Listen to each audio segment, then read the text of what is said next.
Good evening, everyone, and a warm welcome today. Before we begin, I would like to wish all our women a very happy International Women's Day. Today's seminar is a joint seminar between IPA, ICMA, and IPNet. This is the webinar on IPA oversight, grievance redressal, and disciplinary process at IPA and the legal updates in IBC. With this, I would request our IPNet West Chairman, Udairaj Patwardhan sir, to kindly give the welcome address. Hi, good afternoon, everybody. I do offer you a very warm welcome for today's webinar. As we just talked about, today we are going to talk about IPA oversight of grievance redressal and disciplinary process at IPA, and we will also touch upon some legal updates in IBC. We are privileged to have with us our chief guest today, Mr. G. Narasimha Prasad, who is MD of IPA ICMA, and who would be giving the keynote address today on the topic. So I thank him for accepting our invite and address today's webinar that we will be addressing. And we also request him to be here with us throughout the seminar if possible. And we thank him for providing 2 CP hours for today's webinar. And no doubt it also adds a lot of attraction to the members while they gain knowledge as well. Thank you from Team IPA. Thank you, Team IPA ICMA, for this wonderful initiative. We also have our own Dr. Ashish Makhijaji as usual, who is always there to guide us.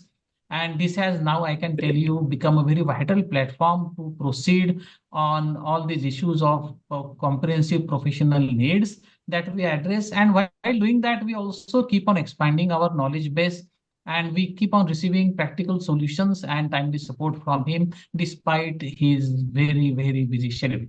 So I'm very confident that the IPs today will be very happy, proud members of IPNet, and looking forward, we will be continuing the same. I request now Namrata to kindly play introduction video of IPNet, and then we will proceed quickly. In the fast-evolving world of insolvency and bankruptcy, professionals need more than just knowledge. They need a strong network, continuous support, and a unified voice. As the challenges of the insolvency profession grow, so does the need for a platform where professionals can come together, share their experiences, and find collective solutions. That's why IPNet was formed. Promoted by Transition, IPNet is more than just a network. It's a mission to unite insolvency professionals across India, empowering them with the tools, knowledge, strong leadership, and community support they need to excel. Our purpose is simple: to create a cohesive community of insolvency professionals that stands strong together, advocates for their interests, and drives excellence in every aspect of the profession. At IPNet, we believe in continuous learning and collaboration. Our activities are designed to ensure that every member stays ahead in their field, from specialized study groups that dive deep into critical topics like CIRP, compliances, and many more, to webinars and workshops that bring the latest insights right to your screen. IPNet is your gateway to professional growth. Backed by Transition, a leader in insolvency training and resources, IPNet is committed to promoting the interests of insolvency professionals. Our goal is to ensure that every IP, no matter where they are, has access to the best resources, strong leadership, and a network that truly understands their needs. Join us in this mission to build a stronger, smarter, and more connected community of insolvency professionals. Together, we can overcome challenges, shape the future of the profession, and make a lasting impact. IPNet, National Network for Insolvency Professionals in India.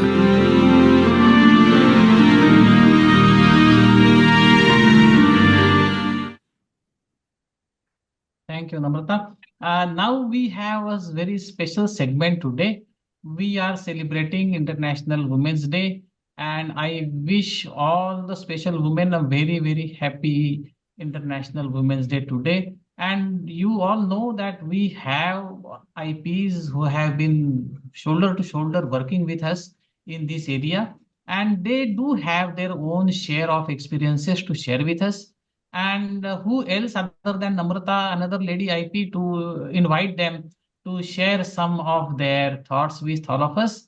So, over to you, Namrata. Let us invite some of our lady IP friends on the issues that they have faced, experiences they want to share. Over to you, Namrata. Thank you so much, sir. This is a privilege, and today is a very special day. And we have three special women with us today. We will be calling them by turns. Everybody knows Pooja ma'am, Pooja Bahari. She is the expert on PUFE, and her seminars and sessions are amazing to reckon with. Ma'am, we would request a few words from you on this. Firstly, good evening, and it's a very deep honor to be addressing this session on Women's Day. In fact, among such respected personalities, and I thank you.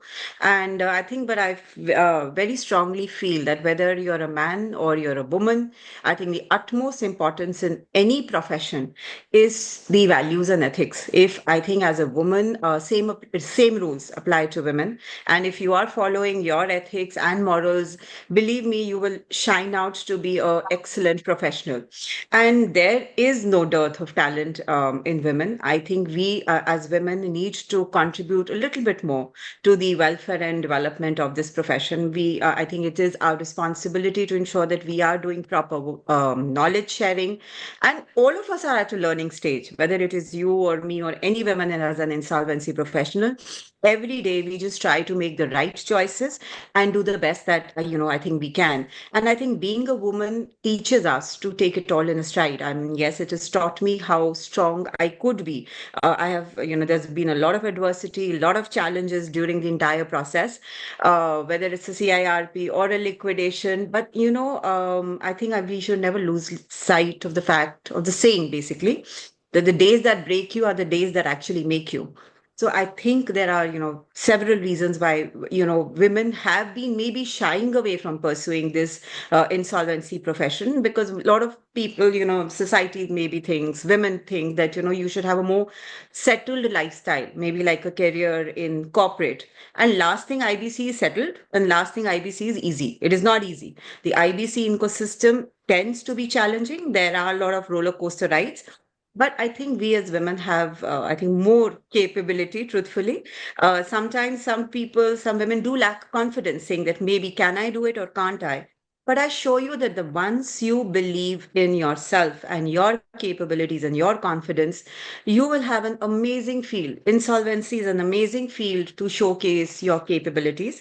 I think unconsciously also, a lot of maybe biases there against women IPs that, traditionally this is a male dominated field, but actually it is not so. And I've been in a non-performing assets field when no one even knew what a non-performing asset was since 23 years. I mean, I still remember, in the early 2000, people used to ask me, what do you do? So I used to try to explain to them, I resolve NPAs. No one even knew what an NPA was then. So basically, I think women are, if not good, I think we are better at multitasking, at negotiations, at communications. I think with various stakeholders, the entire IBC is based on communication. I very much believe in that, and think the future is very promising to women who actually want to, do insolvency. And it is a tough profession, but I feel insolvency is a very lucrative profession also when it comes to building your right reputation. I think as an insolvency professional, I have been a lot of hats you have to wear. Sometimes you're a company secretary, sometimes you're a CA, sometimes you're a financial expert, sometimes you're filing your TDS return, you're doing everything, and of course, managing all the stakeholders. And who better than a woman who can multitask and succeed in wearing all these tasks? So, I do feel that most issues, if I think women have, I think, have a little bit more power to have a more effective and clear communications. And and mostly by the end of it, I think, luckily, I've been able to resolve 99% of the issues only by communication. And I think as women, we have a better capability at that. So yes, insolvency has been a lovely line, a challenging and rewarding one. And I think once, we are positive. If you have a positive approach towards the entire process, there is nothing that which we cannot succeed in. We need a positive bent of mind, whether you're a man, you're a woman, to rescue the business, because by the end of it, what you are dealing is lots of families, hundreds and thousands of people. So there are a lot of lives who are actually at stake. And unless we do our job properly, unless we do our job with proper responsibility, with proper reasonable care, lot of families, lot of children are going to be affected by the decisions which you take. So yes, IBC is an incredibly young legislation. Of course, a lot of jurisprudence has been formed, but I think it is an ever evolving code. And I think as a woman, sometimes we know we will try our best to do the best until we know better. And then when we know better, we will do better. So I believe in that. And where there is a will, there is a definite way. I mean, I was 18 when I got married. So everybody said, a lot of people who were like, as a woman, your life is almost over, your education and profession. But then you have to have the capability and belief in that, you can succeed despite, whatever may happen. I mean, we are all, I still remember the first instance, the first meeting I had in IBBI. We were 40 professionals, and I was the only woman in that room in Delhi. I think that was in 2017, March 17. So sitting in that room, everybody was like, what is, how are you going to actually compete with all the other, maybe 39 men sitting in that room? But I think if you do your work with diligently, with ethics, with values, I think whether a man or a woman, you will succeed. And my favorite line is and always will be, your reputation precedes you. So thank you. That's all I wanted to say. So over to the other lovely professional women who are there with us. Thank you. Thank you so much, ma'am. This was truly, truly inspiring, I must say, to good beginnings and to good future. Thank you so, so much. We come to our second special speaker of the day, Advocate Manoranjani ma'am. She started her law career at the age of 50, and she's doing incredibly well in the IP industry. Ma'am, please give us a few words. Ma'am, please unmute. Thank you, Nambita, for the kind words. It's a great privilege to be here today, celebrating the Women's Day with such accomplished and inspiring professionals. Though I may be looking gray haired, but I am still a junior in this profession, so I always have butterflies in my stomach. Okay, so I want to express my heartfelt gratitude to Prasad sir and also Ashish Makija sir for giving us this forum of IPNet and this opportunity for us to speak about our journey today. Every woman has a journey, and mine is no different, unique, challenging, and meaningful. But on a personal note, I can say that I grew up in a family where there were not much gender discrimination. There was no gender discrimination. And I also got into a family where there is equal opportunity given to everybody and a very understanding husband. I was married at 18, like how Pooja was. And then after that, I did my graduation.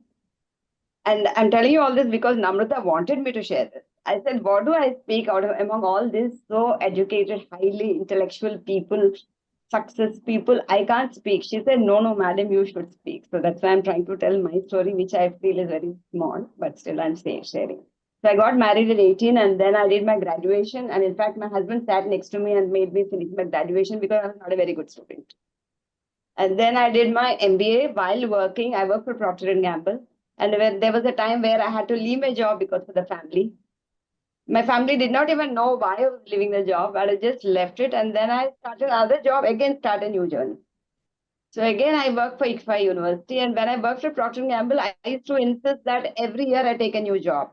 So there is not a single area in that multinational company of Procter & Gamble. And also later I worked in Hindustan Lever. In every department I used to work, right from taxation to production, product supply, inbound logistics, outbound logistics. So right now, if you see the insolvency professional, when I'm doing, I can do it very easily. But I mean, not very easily, not in that sense. I can more relate to insolvency work than to the advocate. But I took up the advocate work because that is more challenging, being from a different field. So for 7 years, I was doing only the advocate works. Now, recently, I got a liquidator's assignment. On and off, I used to get.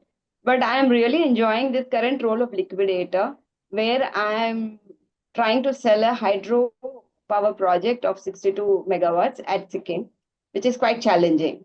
And now coming to this job I've been handling advocate roles for almost 50 IPs, giving from start to end, right from admission to the liquidation or approval of the resolution plan. So basically, I could understand each of the work, and it is like become a part of every firm's one of the members. So it has helped me in my growth. And after I have seen that both my children got into Harvard and they're Harvard alumni, now my husband also followed me after his retirement. He took up the law. He's also an insolvency professional. We set up a firm called Metlas, where I get an opportunity to work with you all. And I feel that this is the best thing that has happened to me, that I'm able to do this work. And coming to, as Pooja ma'am said, we are multitaskers. We have the power, the God has given that power that we can do any kind of role with patience and resilience. And we should keep doing it. We should never compete with others, neither the men nor the other ladies. We should just keep doing our work step by step. Keep learning. Don't feel bad if you don't know something. Age is just a number. Any age, because this profession is growing in such a way that we have to ask. I find that it is easier for ladies to ask something when they don't understand, they don't know anything. Men don't go and ask people when they don't know anything, when they don't understand. They just keep that, to themselves. Whether it's a man or a woman, we should open up. This is a forum, we should just ask. And by learning together only, we can succeed.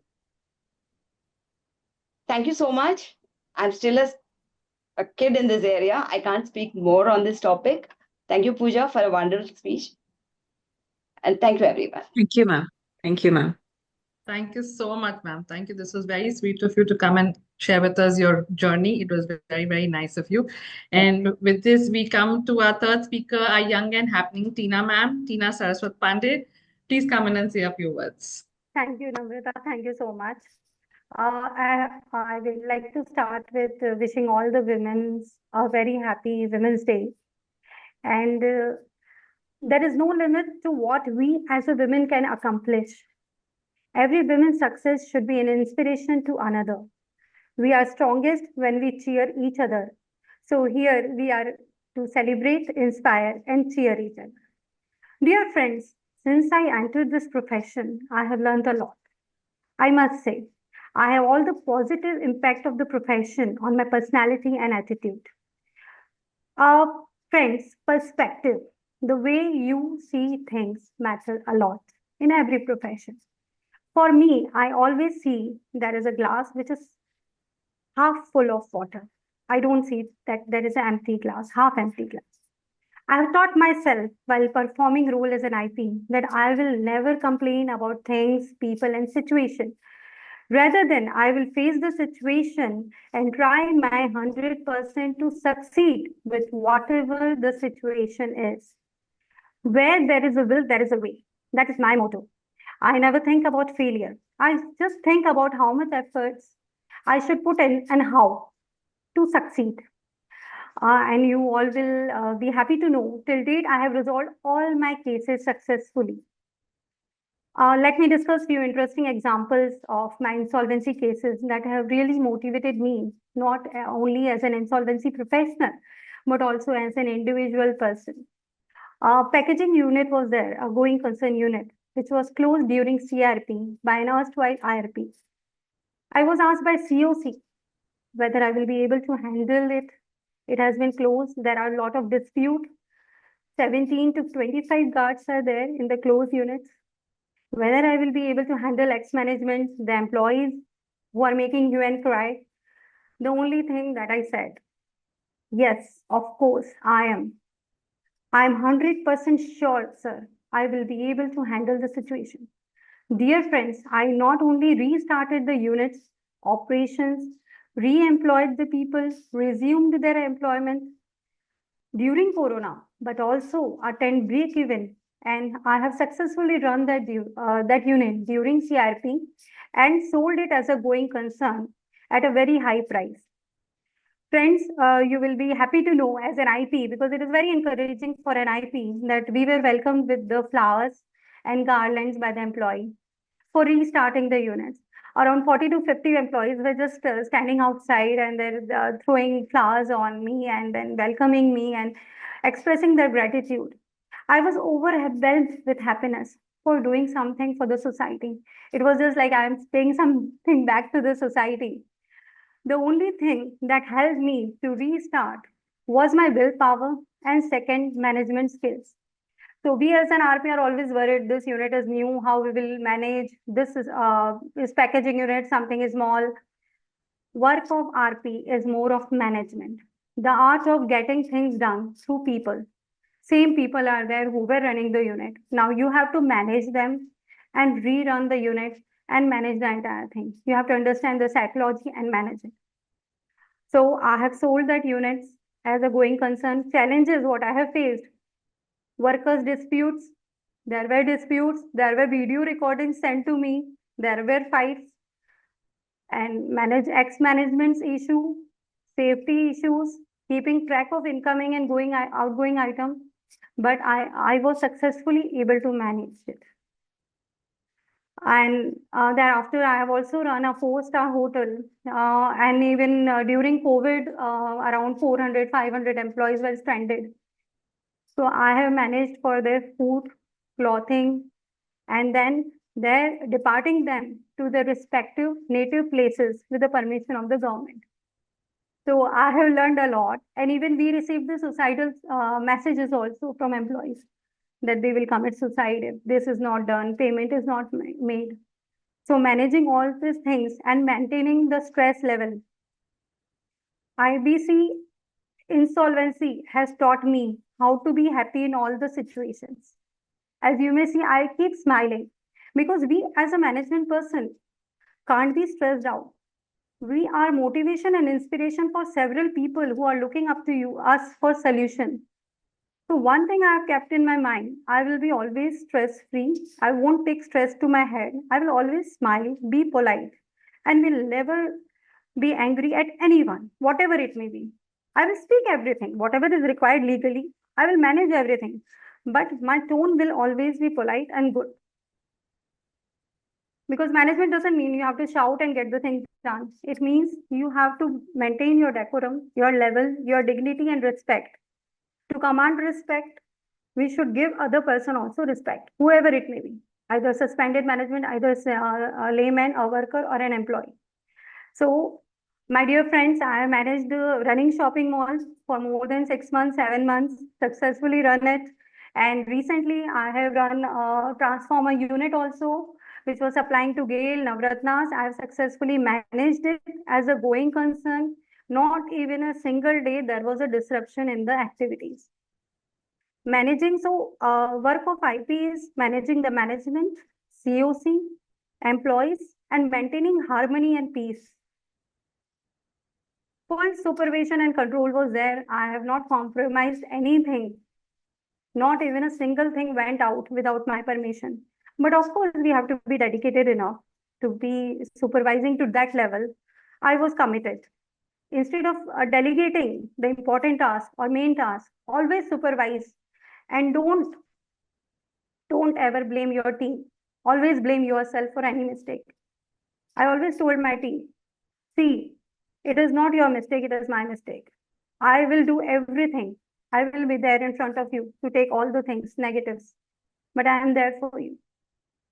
So lastly, I must say the work of IP has made me realize my inner strength, how strong I am, and I will do it, we can do it. There is nothing impossible. Think positive. No stress can affect you unless you want it to affect you. So I'm always stress-free. Stay calm, happy, enjoy your work. Do your work with 100% dedication, and then forget, relax, and leave the results to God. The only thing in our hand is to put in our hard work. Thank you so much. I hope all our female IP colleagues will be encouraged and motivated. Stay happy, blessed. The profession is good. Thank you. Thank you, Namrata. Thank you so much, Tina ma'am, for the kind words. It was very, very lovely to hear you and all your experiences and all the ups and downs that you have been through. It was really, really nice of you to share that. With this, now we come to the webinar of the day. And I would just request our IPNet Dr. Ashish Makhija sir to please introduce the chief guest and keynote speaker of the day, Mr. Narasimha Prasad sir. Okay, friends, first of all, a very warm welcome. And I think today is a day of women only. I mean, it has to be an every day. It is not going to be a single day that belongs to women. I think every day belongs to women. And I was hearing Pooja ma'am, Anuranjini ma'am, and of course, Tina. I think you guys have spoken excellently well, and you have really performed as an IPs, and you are truly, truly an inspiration, not only for women. I think you are inspiration for men, how to really conduct yourself and also organize and handle the IP cases under IBC. I think you guys are truly an inspiration, as I mentioned. The strength in leadership. I mean, we are not just celebrating women. We acknowledge their resilience.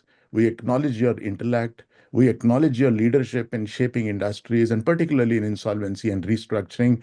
Every one of you, each one of you have been, you see, contributing.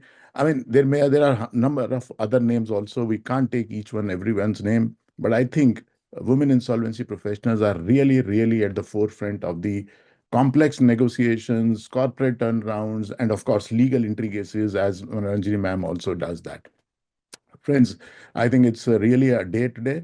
I mean, they are better at mentorship also, very strong professional ecosystem where women continue to rise as leaders in their field.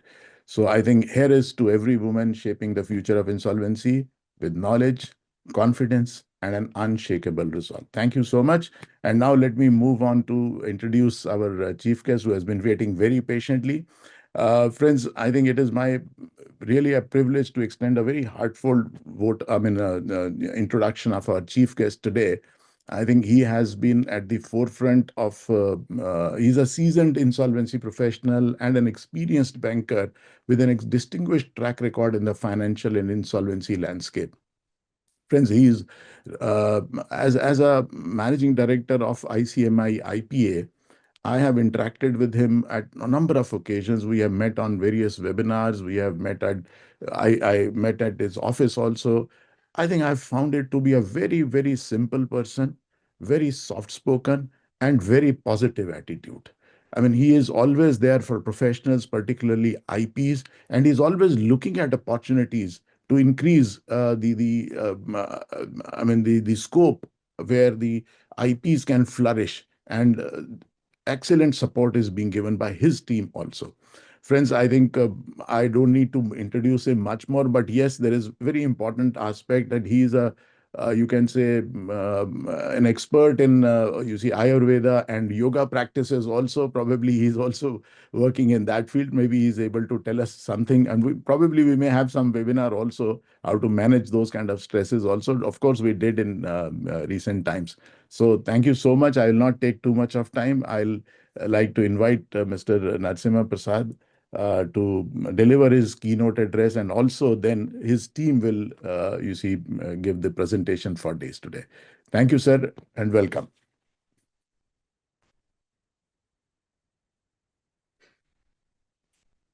Thank you. Thank you so much, sir. You have been too generous.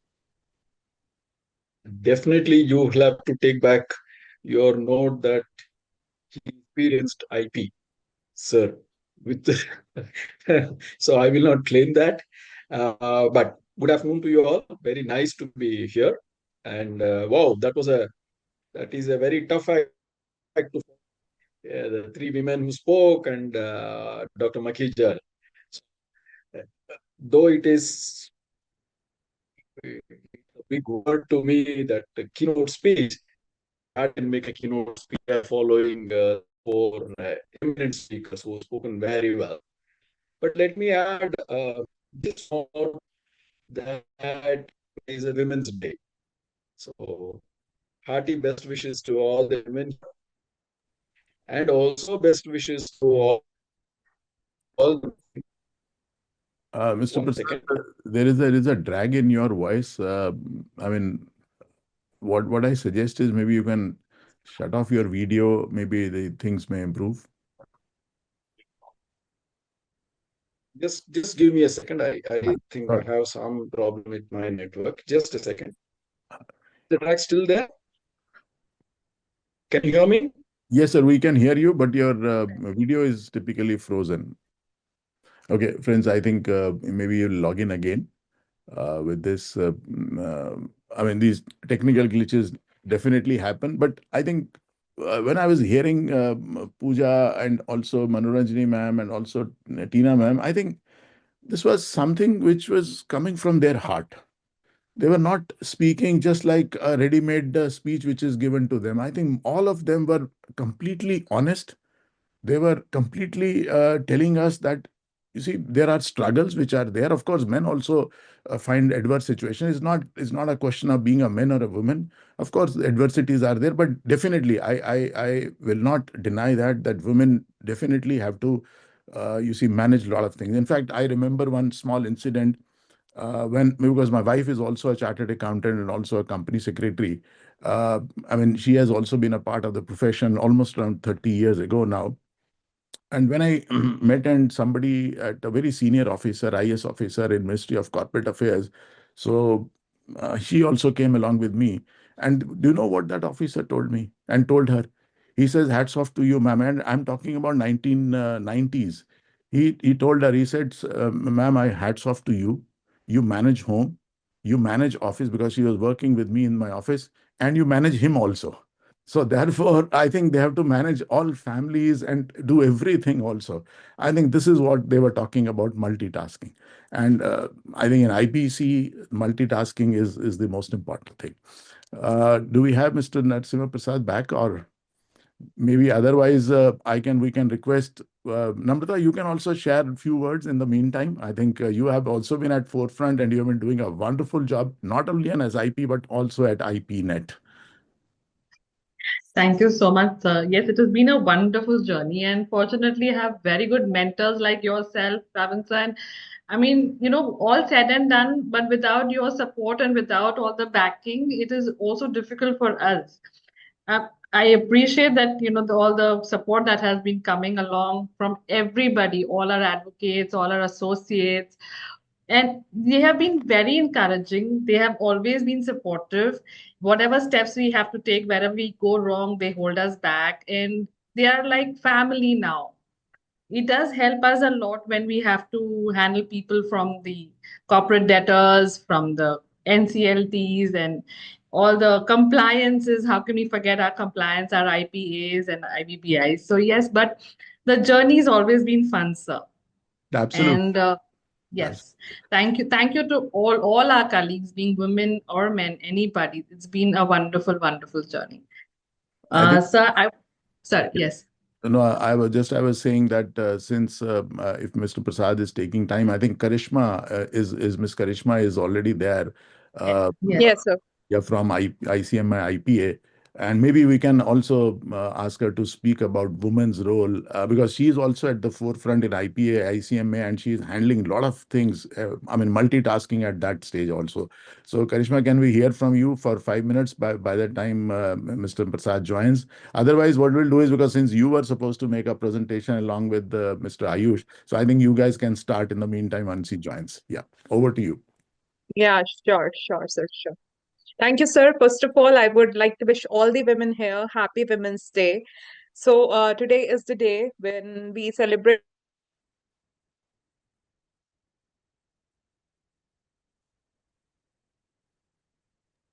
have like career in this field because they face a lot of challenges. They have to handle their home, they have to handle their child, even and with all these things they are handling such big assignments.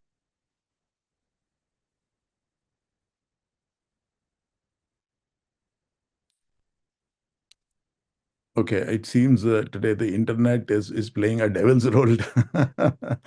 Karishma, we have also not able Is to hear. complied with the Yeah. requirements also. So she have never been she have always complied the requirements which whatever is there in the code. So ma'am, happy Women's Day, and to all the women professionals, Thank you. again, I would Thank wish you. them happy Women's Day. Thank you, ma'am. Thank you so much for the advice. We Thank you. are a part of a unique community that requires a blend of technical expertise, business acumen, and emotional intelligence. And as a women insolvency professional, they are the role model. I would say that they are the role models for the young professionals and the women who are just starting their career. They are the proof that with the hard work and determination, passion, anything is possible. Like they can achieve anything, whatever they want to achieve. So, being an insolvency professional or being in this field in IPA, even I would say that it's not easy to work here because we have a lot of duties on our shoulders that we have to do. I'm handling here the compliances, monitoring, inspection.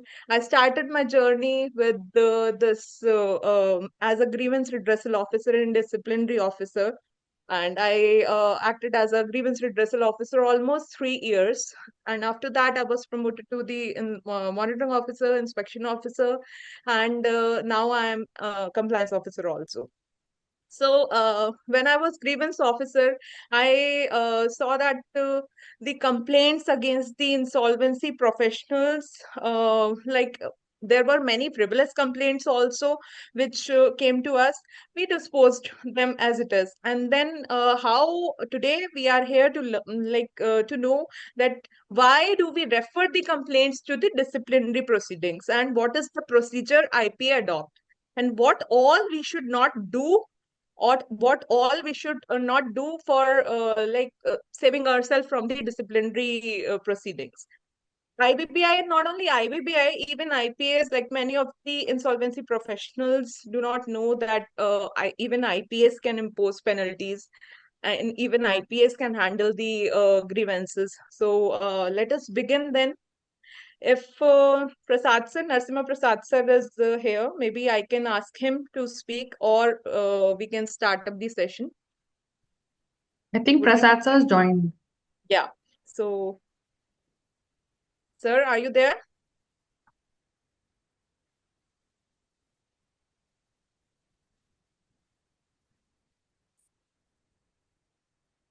I think there is an issue with his connection. Yeah, again, he has left. He's not there. So, I think we can continue with the presentation. He will join. yeah. Let us. I have my colleague with me, Mr. Ayush. So, we will be giving a presentation to you on the grievance and disciplinary proceedings with the IPA.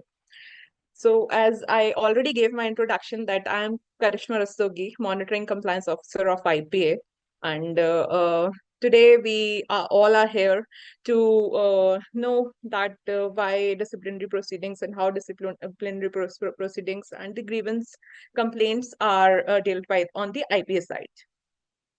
So, IPAs are vested with the various responsibilities, such as to enroll, educate, monitor, and regulate the profession of the insolvency professionals who are enrolled as the professional members with us. The functioning of the IPA includes laying down the best practices, policies, standards on the different areas developed and emerging under the code. It includes redressing the grievances, disciplinary proceedings against the insolvency professionals, and conducting inspections of the professional members. Monitoring IPs and their compliance interface with IBBI is, as I told you, conducting inspections. We also work for the development of the profession and the professional development. These are the two different terms. Like the people who are already insolvency professionals, we organize the workshops, master classes, learning sessions, residential programs for them to make them learn more about the emerging scenarios and the amendments and the compliance issues and on the various topics under the IBC. We also work on the professional development, like in the field of GST, income tax, bankers. People are not aware about the IBC.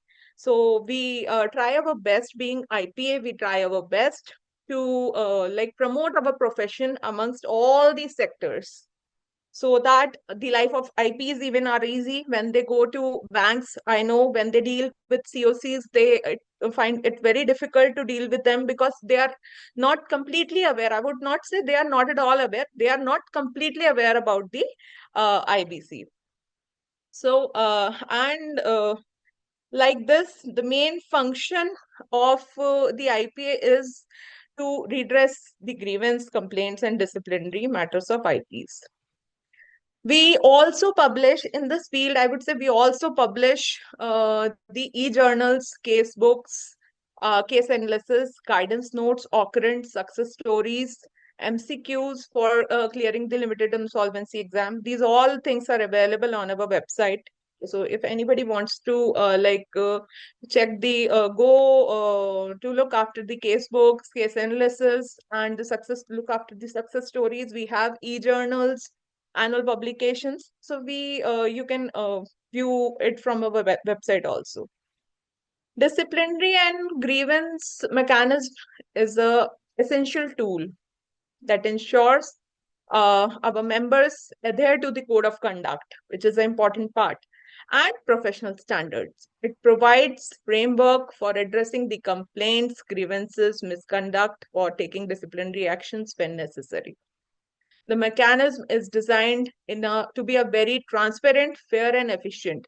It all involves a clear, structured process for receiving and investigating complaints and for determining the appropriate course of action, like when to impose the penalty, how much penalty can be imposed if a person if a disciplinary proceeding is going against an insolvency professional.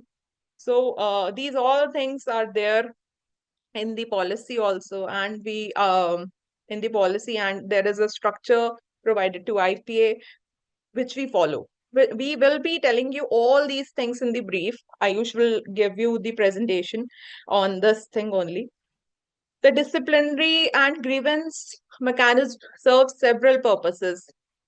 We ensure that our members operate with the integrity and professionalism. We protect the public interest and maintain the trust in our profession.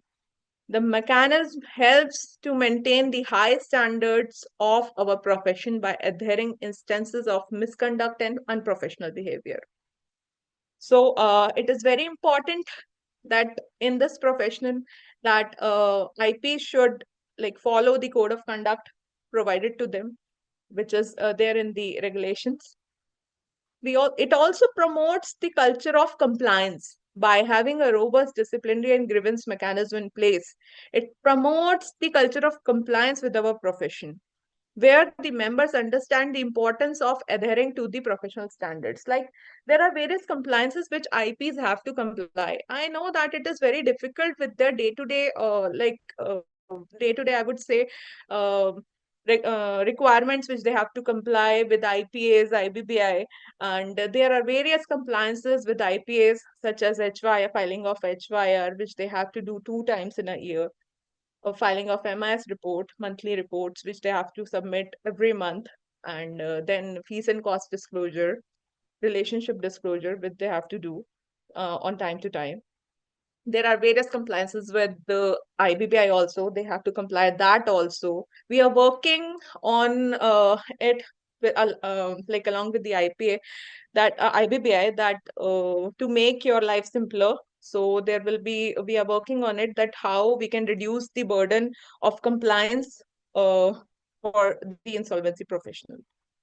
So IPAs take a proactive approach to implement the disciplinary and grievance mechanism. We provide the training guidance to our members on the code of conduct, professional standards, disciplinary and grievance mechanism. We regularly conduct the workshops to train or to spread awareness among the ecosystem about the compliance requirement under the code. We investigate the complaints thoroughly and impartially and take the disciplinary actions whenever necessary. We maintain transparency and accountability throughout the process and regularly update the members and the stakeholders about the proceedings going on. Like on time to time, whenever there is any complaint or DC going on against any member, on time to time, we at every interval, whenever there is something, we inform our members that the proceedings are on such stage. So briefly, again, I'd say that Ayush will be explaining it. The DC and grievance mechanism is a critical component for our professional regulatory framework. It provides you ethics, integrity, and as per the latest, I want to tell you all that as per the latest quarterly newsletter of IBBI, it is really surprising to know that total grievances and complaints received against the insolvency professionals are 8,337 since inception, out of which 8,098 are disposed of, 279 are under examination. So there is a certain timeline in which we have to dispose of the complaint. There is even the discipline for the disciplinary proceedings also, we have a certain timeline there given prescribed in the code.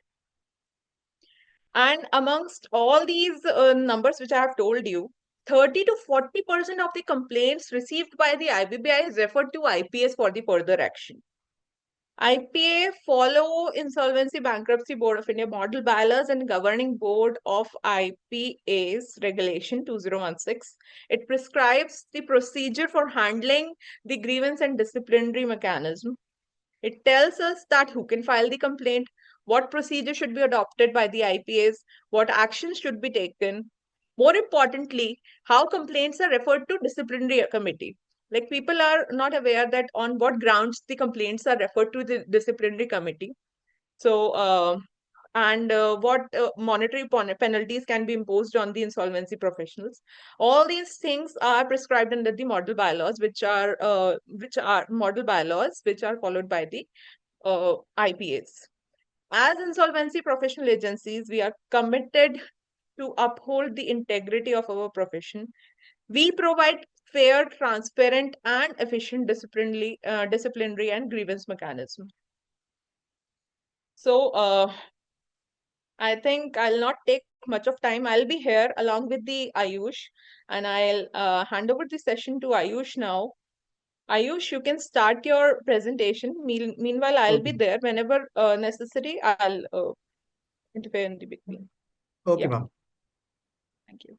I'll just share my presentation.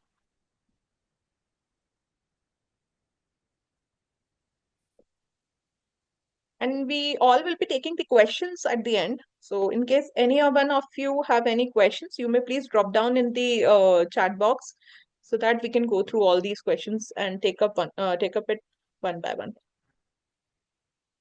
Is my PPT visible? Yeah. Okay.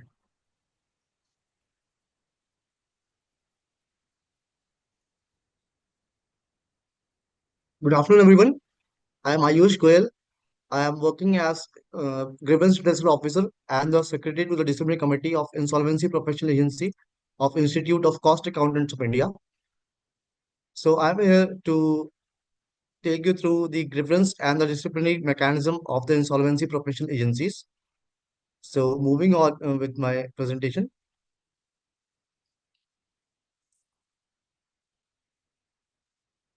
So as we are now already aware that the primary functions and the fundamental functions of the IPAs are to enroll, regulate, and register, monitor, and educate the insolvency professionals. These are basically the primary and the more fundamental responsibilities of the IPAs. Not only this, the respective IPAs also safeguard the rights, privileges, and the interest of the professional members of the professional members who are registered with the respective IPS. So, most of you must be aware of the theory by Mr. John Austin, which is known as the command theory of law. It states that that the law shall be backed with some sanctions. In layman's language, it means that there should be some threat to the subject that if this particular act is committed, if there are certain actions are committed, then it may attract some penalties against them. So to ensure this, the IPs ensure that the insolvency professionals adhere to the code of conduct and the professional standards laid down by the code and its related regulations. So this fundamental pillar was laid down on this particular theory that the law should come with some sanctions. So the bylaws of the IPICMI mandates it to necessarily formulate a grievance redressal policy, providing the procedure for receiving, processing, redressing, and disclosing the grievances against IPA or any professional member of IPICMI. So, who can file a complaint? There are three classes under which you can file a complaint. First is any professional member of the agency can file a complaint. Second, any person who has engaged the services of the concerned professional members of the agency, or any other person or class of person as may be provided by the governing board. So the third point is it's subject to the governing board. If they can define it, then it may be included in the grievance redressal policy of the IPA-ICMI. So what are the objectives of the grievance redressal mechanism? First, the fundamental thing that is to provide a fair and transparent process to address the complaints and to ensure that the insolvency professionals are held accountable for their actions. It is just not that. It's not that the grievance redressal mechanism is such that to make them accountable, to make the professional insolvency professionals accountable for their actions. It also safeguard their rights uh, against the frivolous complaints which are received by the respective IPAs. So as to maintain the integrity and the credibility of the profession. So the principles on which this grievance redressal mechanism is based are that it is to encourage the resolution of the grievances directly between the parties through mediation. If the committee provides that the complaint or the grievance should be adhered by the mediation process, then a mediator is appointed, and an independent mediator is appointed by the committee if both the parties agrees, and then the mediation is held, and on the basis of that report which is filed by the mediator, the action is taken if it is positive or negative. Second, any person who has engaged the services of the concerned professional members of the IPISML, which has to be treated very fairly. And third, grievances raised are dealt with on time as prescribed in the policy. The timeline stipulated by the Insolvency and Bankruptcy Board of India is 30 days, which we try our best to adhere to. But there are certain circumstances in which the timelines are not met because there may be the replies filing are late, or the complaint is not received in the proper format, or the rejoinder is awaited. So these are the things. These are so just some few examples on which the grievances are not sometimes dealt with on time. So I would like to take you to some three critical definitions from the policy. First of all is aggrieved party. Who is an aggrieved party? The person who fails to get his grievance addressed from the concerned professional member. If if the aggrieved party has if the aggrieved party goes to the professional member and if his grievance is not redressed, then the aggrieved party has a right to file the grievance against the professional member with the respective IPS in which the professional member has been enrolled. Second of all, the grievance redressal officer, who the is the who is acting as a mediator between the aggrieved party and the committee, because the complaint comes to the GRO, and based on that he makes a summary of the complaint and which is presented to the committee. So he's a very crucial person in this process, because he is a person who will take the all the allegations and the responses against them and with a recommendation to the committee. It is subject to the discretion of the committee if they agree with the uh, recommendations of the GRO or not. Third of all, stakeholders. Who are the stakeholders? First, any person who has engaged the services of the concerned profession of the IPISMI, or any person of other class of person as may be prescribed by the governing board, which we have already discussed. Functions of GRO. So, what happens is uh, we receive a complaint, then we have to look that if the complaint is complete or not, it is backed by annexures or supporting documents. And the most important is if it has been filed in the prescribed format or not, which is provided in the policy as annexure 1 and 2. Second of all, when it is ensured that the complaint is complete, then the complaint is forwarded to the respondent for to file this response against all the allegations along with the supporting documents, if there are any. Third of all, when the response is received by the GRO, he goes to the reply, and accordingly, he will forward that reply to the complainant to file his rejoinder. And based on that, and based on these three documents, the summary is prepared, which is placed before the committee for their views and discussions. Grievance redressal mechanism. So there are certain timelines which we have to adhere. That is, the complaint shall be filed within 45 days of the cause of action, and there may be an additional 30 days can be given if the reason is justified, which is subject to the discretion of the GRO. But these are not the mandatory timelines which are followed, because as it is subject to the committee's view that if the complaint is such grave in nature that it needs to be dealt with, so these timelines can be forgiven and the complaint is taken up. Second, restrictions. No complaint entertained if the matter is pending before a court. There is a declaration which has been given in the policy, which a complainant has to file along with the complaint, that this complaint is not pending before any tribunal and or any court or any board. That it's because we cannot, as per the grounds, we cannot take any complaint which is pending before any other educating authority. And submission modes. You have to email it to gro@ipismi.in along with a demand draft of rupees 2500 payable at Insolvency Professional Agency of Institute of Cost Accountants of India, Delhi. And or else you can post it to this address which has been given in the PPT. And if required, the identity of the complainant can be kept confidential if the complainant demands so. After that, review and acknowledgement of the complaints. After the complaint is received, when the complaint is forwarded to the respondent, an acknowledgement is also sent to the complainant, allotting a unique grievance redressal number based on which the order is passed, because a unique complaint redressal number is given to each and every complaint received, whether it's frivolous, whether it is grave in nature, whether it's anything. Second, the complaint grievance is scrutinized for completeness by the GRO, who may request, if required, after the rejoinder, if required, going through all the documents, going by in the process of making the summary, if required, the GRO can demand additional documents or clarifications from both the complainant and the respondent. Third, the grievance redressal officer shall refer the matter or place the matter after the summary is complete and agenda papers are ready. Then the GRO has to place the matter before the committee for their further deliberations.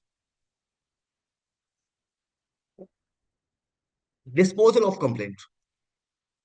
When the committee receives the complaint, then the GRO has to present the complaint with the allegations against the response and the recommendations, based on which the committee examines the complaint, observes the GRO observations, and then record reasons for the decision. So the possible outcomes can be these are some grounds of closure which are prescribed in the grievance redressal policy of IPA. Dismiss if found meritless.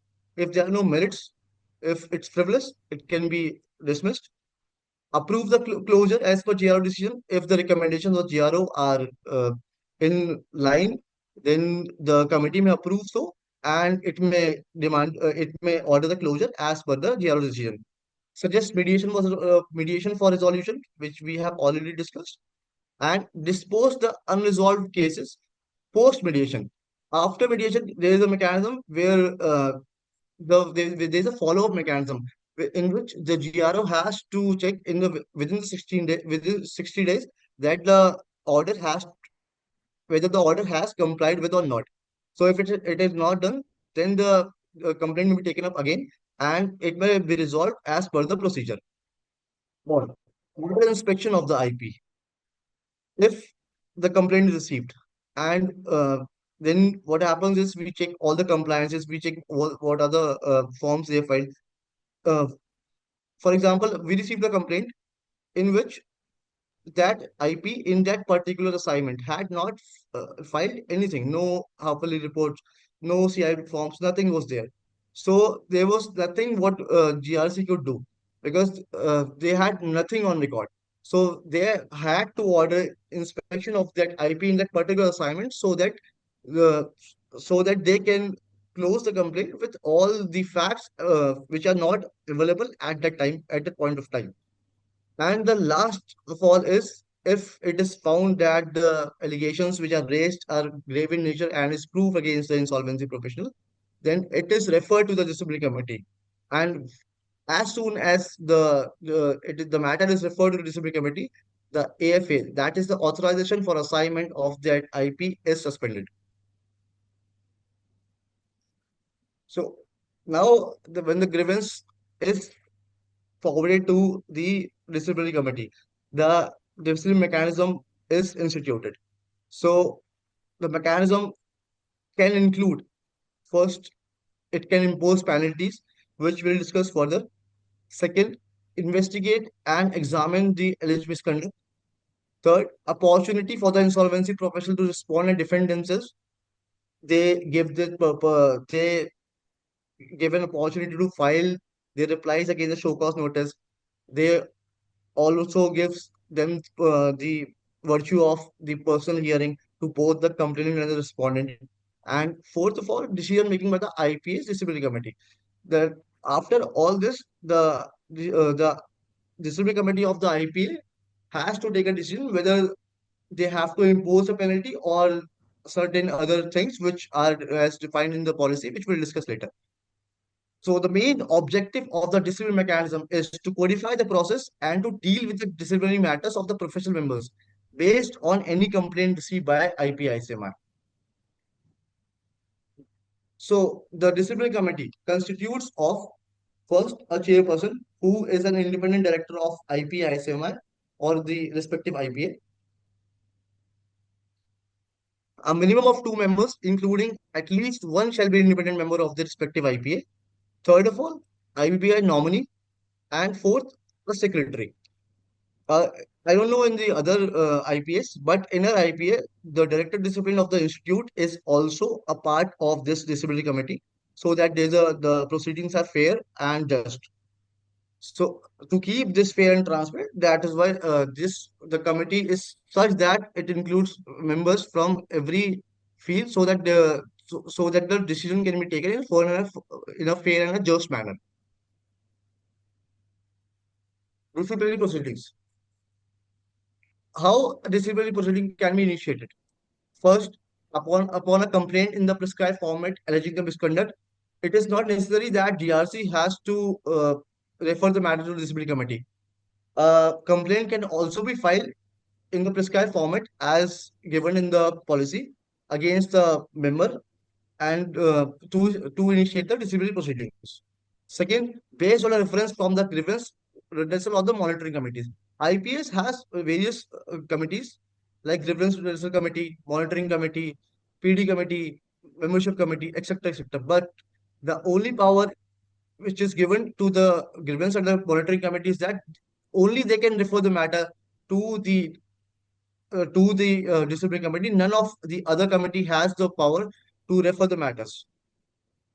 Third, as per the directions from the Ayush, one thing I just want to clear them that based on the monitoring of the insolvency professionals, all the like matters which of misconduct or a non-compliance monitoring committee, it refers to the disciplinary committee for the further course of action.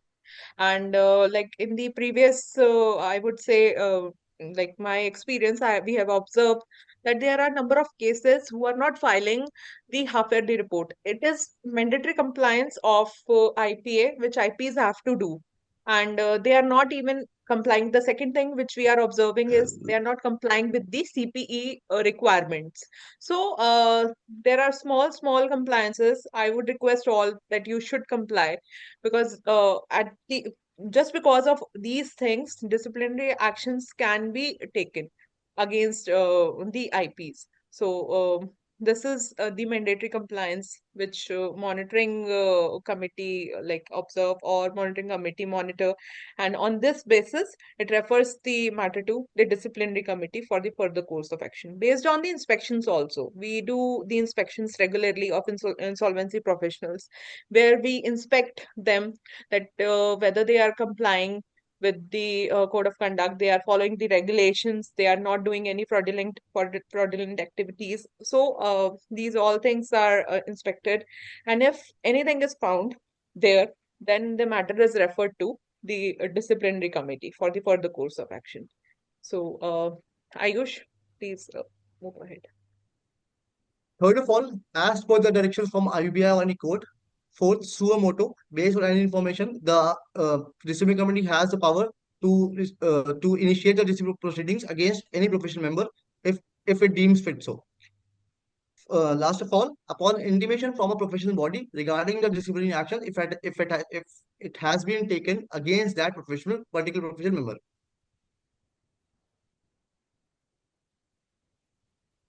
Initiation. Then comes initiation of disciplinary proceedings. A committee is convened after receiving a complete complaint, reference, direction, or information.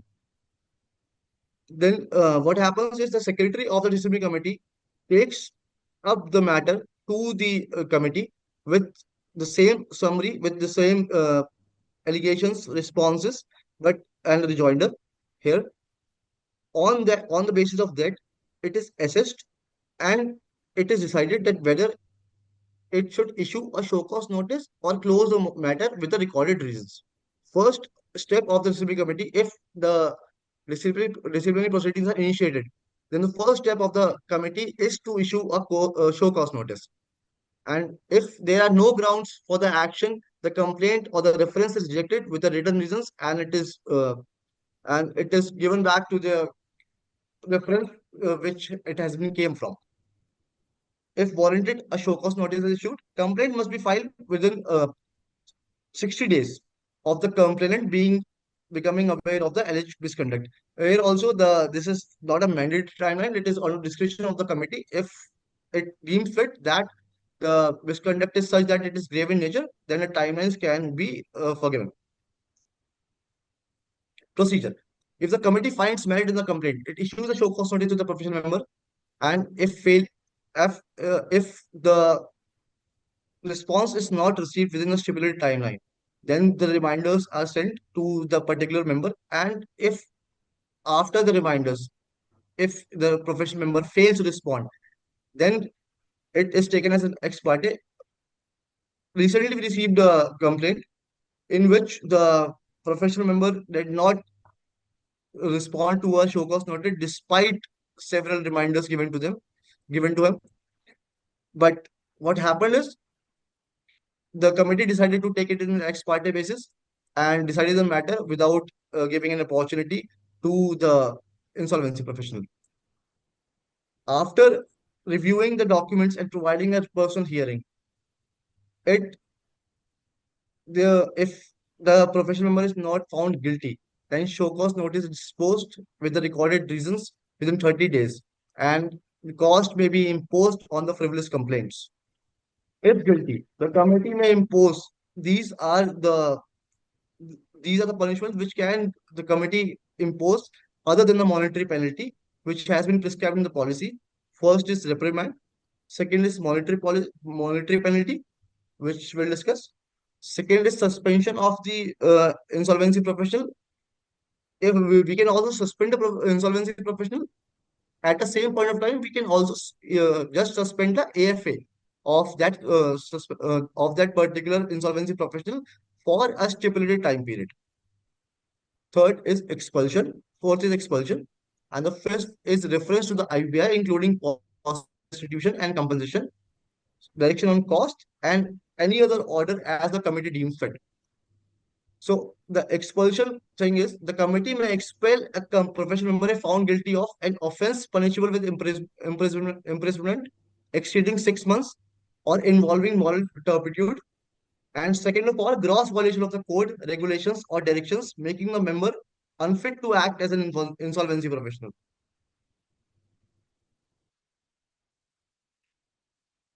So these are some of the these are the monetary penalties which the IPA can impose on the respective insolvency professional if he or she is found guilty of.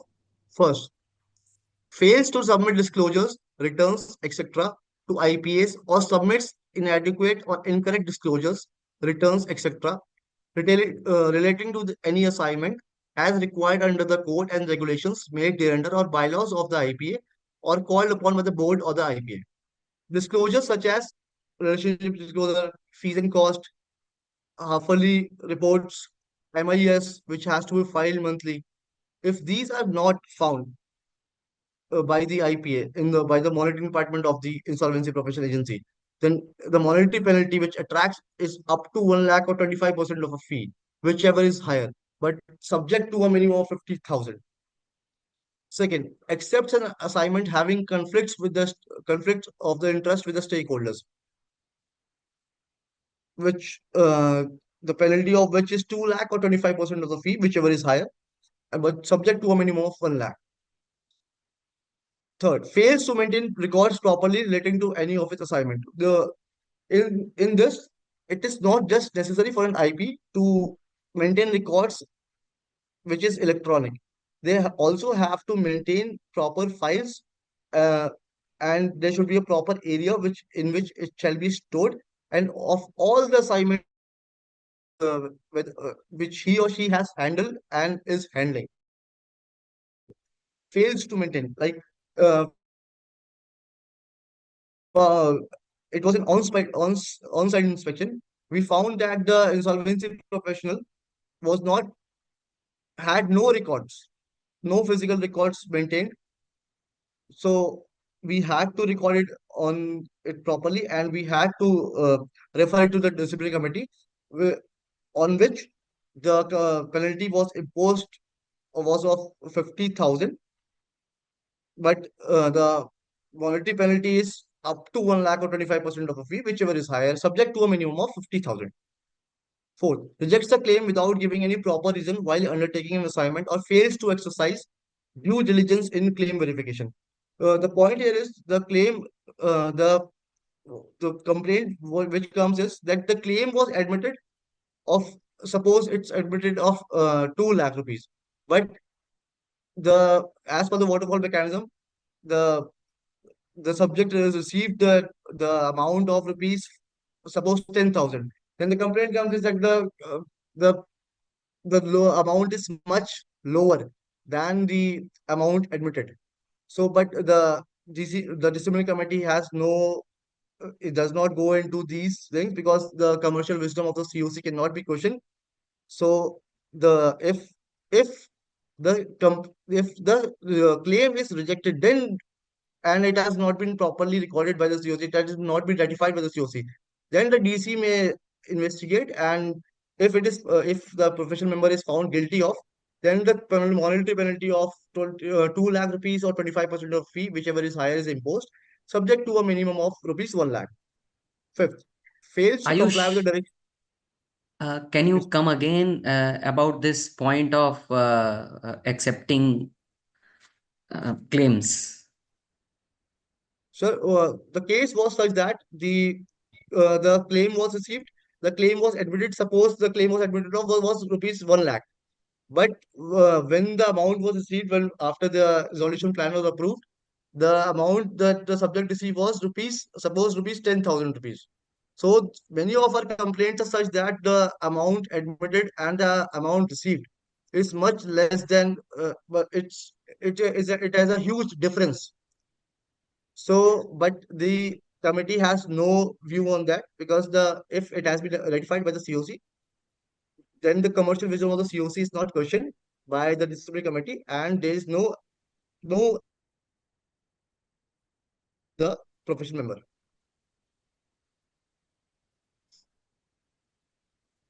Fifth, fails to comply with the directions issued by the educating authority or the appellate tribunal. There was a case which we were dealing, in which the educating authority had ordered the insolvency professional to file the application under Section 12A for the withdrawal of the CIRP, but the professional member, for many reasons, did not file the application for like more than 2 years. Then it came to the committee, and after detailed deliberations and investigation, it was found that the professional member is guilty of misconduct, it's of negligence, as it was also recorded by the educating authority that the insolvency professional has been negligent in his or her duty. So when the monetary penalty was imposed, which was rupees 1 lakh, but the mandate is that it can go up to 2 lakh rupees or 25% of the fee, whichever is higher, but it should be subject to a minimum of 1 lakh rupees.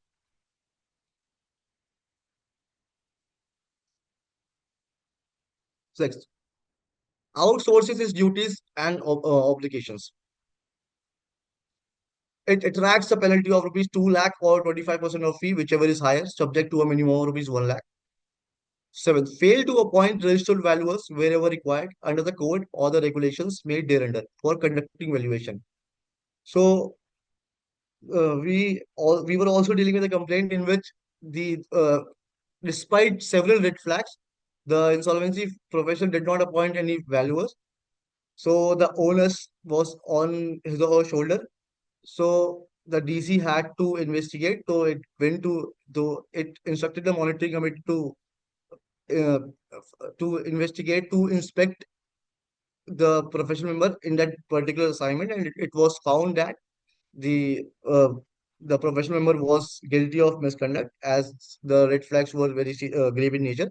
So the monetary penalty was imposed upon him or her, but the monetary penalty was rupees 1,50,000. I don't remember exactly. 1,50,000 was, but the mandate is up to 2 lakh rupees or 25% of fee, whichever is higher.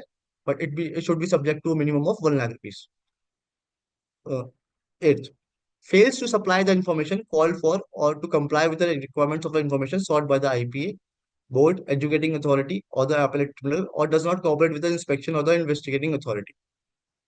That if the IPA asks for there's a mandate that the insolvency professionals will file the MIS every month, and we are always giving reminders to the insolvency professionals that to file the MIS in time. And if it is also not there, then we ask them to give the information. If that information is not given by them, despite several reminders, then it may be referred to the disciplinary committee for further actions. And the disciplinary committee, if it found guilty, then the DC can impose the penalty of rupees up to 1 lakh or 25% of the fee, whichever is higher, subject to a minimum of rupees 50,000. Ninth, fails to make a public announcement in the manner provided for in the relevant regulations, which attracts a penalty of rupees 2 lakh or 25% of fee, whichever is higher, subject to a minimum of rupees 1 lakh. Fails to provide notice regarding meeting of creditors. So we had a very interesting case in this point, that the complainant was the financial creditor, and he was the maximum stakeholder, maximum shareholder also. So the insolvency professional did not invite him for the COC, as he was the related party. But the notice was also not served to him. That he did not receive anything. He had no information regarding the COC proceedings. So the DC went into the investigation, and it found that the professional member was guilty of misconduct, and the monetary penalty was imposed, which was rupees 50,000.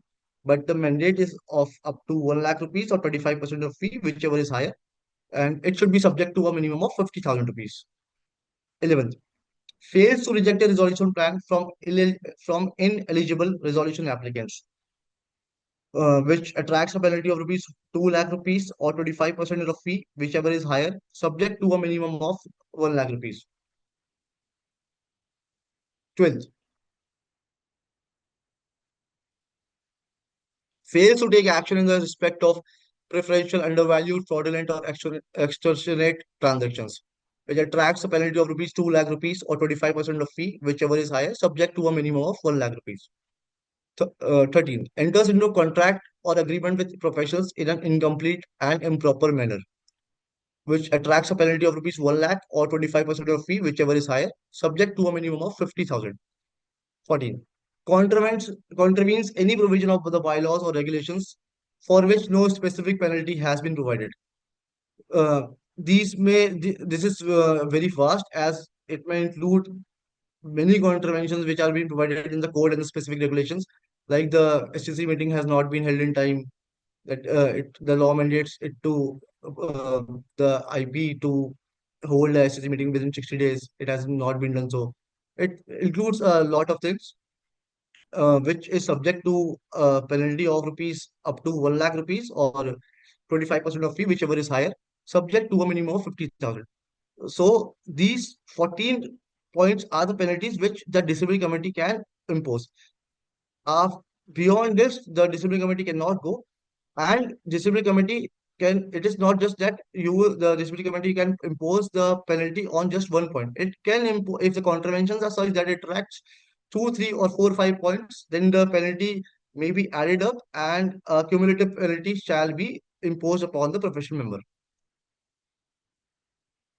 So if DC has passed an order imposing a penalty or reprimand or expulsion or suspension or anything, then the insolvency professional has a right to file an appeal against the appellate tribunal within 60 days of the order. So the appellate panel can confirm, modify, or set aside the committee's order, impose, reduce, enhance, or revoke the penalties, and remit the case for further inquiry, or pass any other necessary order as the deemed fit. The procedure in time is that it follows the principles of natural justice, which GRC and the disciplinary committee also does so, and it aims to resolve the appeals within 60 days from the first meeting. The aim of the IPAs are to adhere to the timelines which are being given for the completeness of complaints or the disciplinary actions or the appeal mechanism. But there are certain discrepancies which happens which are not in the hands of the insolvency professional and the IPAs, uh, due to which the timelines are not met sometimes. But we try our best to adhere to the timelines. So the key principles of all this is to adherence to the code regulations, so that the insolvency professionals adhere to the code and the regulations and the code of conduct. So there are some sanctions against the law, so that there is something in the back of the mind of the IP, that the certain actions or certain particular this particular action or certain actions can impose certain penalties, or it may punish them for these for the misconducts. Second, it's a time-bound process. Like I said, it's a time-bound process. For the complaints, we have to dispose the complaint in 30 days. For the show cause order, 6 months. For appellate, it's 60 days. We have to adhere to the timelines which have been given by the Insolvency and Bankruptcy Board of India. Third, fairness and transparency. That there is the process of receiving complaint, seeking response from a respondent, then seeking rejoinder from the complainant. This all makes that it should be fair and transparent, that both the parties have given us chance to file the reply, so that they can challenge the allegations which have been imposed upon them. Fourth, accountability and responsibility. That if the certain actions that of the insolvency professional are such that it is grave in nature, then the insolvency professional shall be held accountable of so that so that the so that there is no repetitions in the future, and that he shall be responsible for adhering to all the regulations and the code of conduct given by the Bankruptcy Board of India. Fifth, integrity and credibility. Integrity and credibility of the insolvency professional is such that it is not just that these mechanism is devised to punish the insolvency professional. It also safeguards the right of the insolvency professionals against the frivolous complaints that are filed against them. So this is how the IPA maintains the integrity and the credibility of an insolvency professional. Last of all is the proportionality and the consistency. The committee is of the view that the punishment should not be such severe that it can harm the profession of the insolvency profession. It always it always try to give a balanced judgment, that it is proportional, that it is not such that it is very grave in nature, and consistency in such sense that we have to be consistent. We have to like hold meetings. We have to this adhere to these processes. We have to be consistent in our proceedings. So these are I have two case studies with me. This case I discussed with you that the professional member failed to file the application for withdrawal of the CIRP under Section 12A of the IBC, even after the CD and the OC had settled the issue. Outside settlement was done, so the insolvency professional failed to file the withdrawal of the CIRP for more than 18 months. And so the GRC reviewed the matter and observed that the IP had failed to fulfill the duties. So in this matter, to be very just and to be very transparent, GRC ordered an inspection with the monitoring committee, and the monitoring committee did an on-site inspection of the insolvency professional. And based on the report of the monitoring committee, the GRC took this decision that the IP has failed to fulfill the duties, and that the particular IP is non-compliant in filing the information, because we had no information of that particular assignment. The IP had given nothing to us. So consequently, the matter was referred to the disciplinary committee by the GRC, and DC then issued a show cause notice. After that, they provided an opportunity of being heard to both the complainant and the respondent. Case 2. In this case, the complaint was received for the financial creditor of the corporate debtor, who against the professional member, who was the liquidator of the CD at that point of time. So the allegation was such that a COC was constituted with the related parties, and he never convened the SCC meeting, and also he, despite several red flags, he did not appoint any auditors. So GRC reviewed the matter and observed that IP had failed to fulfill the duties and was non-compliant on the two of the five allegations. Consequently, the matter was referred to the disciplinary committee, and the disciplinary committee issued a show cause notice, provided an opportunity for both the complainant and respondent, and but the decision is still awaited. So the mechanism is just to ensure that the insolvency professionals adhere to the code of conduct, and they are compliant in all the things which an IP demands. So because being a frontline regulator, we also have to report we also have to report to the Insolvency and Bankruptcy Board of India, and it does not look good if the insolvency professionals are not uh, uh, are not adhering to the code of conduct and the professional standard.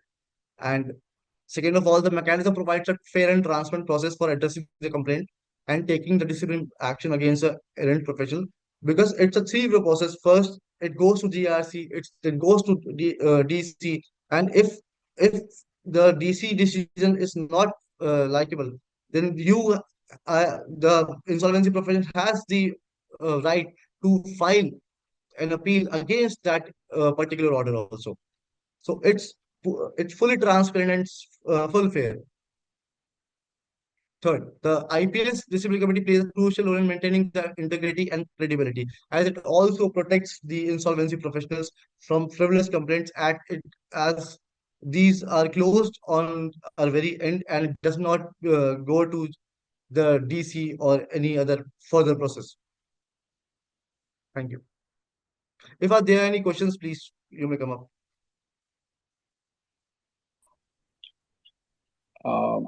Can I just a second?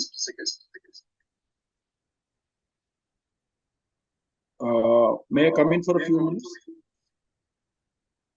Is it clear? Is my voice clear? Yes, your sir. voice is clear. It's echoing. There is echoing, yeah. I'm having really a problem with the network. Let me. I would like to sum up with a few points.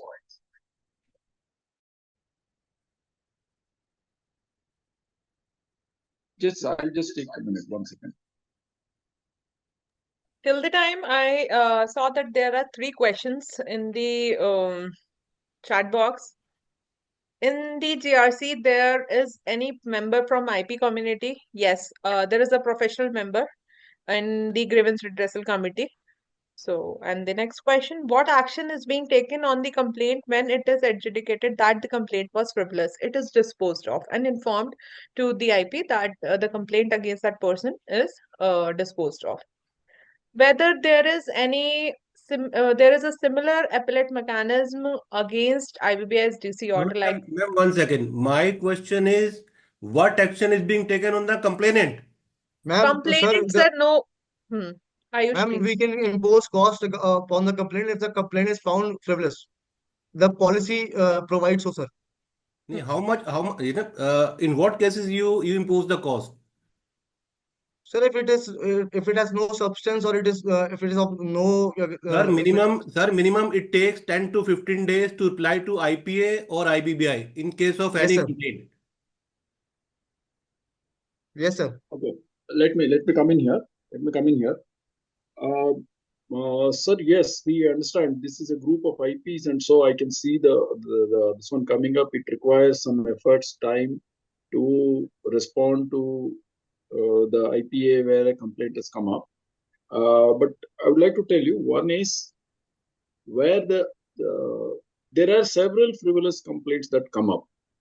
These are primarily looked into. If there is no basis for it, they are dismissed. But if the GRC, for instance, finds that these are motivated complaints, like, just to kind of create trouble, if there is no basis for them, then the GRC can impose costs on the complainant. But we must remember 2 things here, because there have been very few cases like that, one. And second is also that IPA does not really have any powers to really execute, follow up on to collect these costs. The GRC can pass an order imposing a particular cost on a complainant. But IPA does not have a mechanism, does not have the punitive powers to collect the fine that the GRC. Sir, there should be something in the mechanism where it should be written that if the complaint is found frivolous, this much of cost will be imposed on the complainant. Or when the complaint comes to IBBI with the fee of 2,500, this fee should be increased.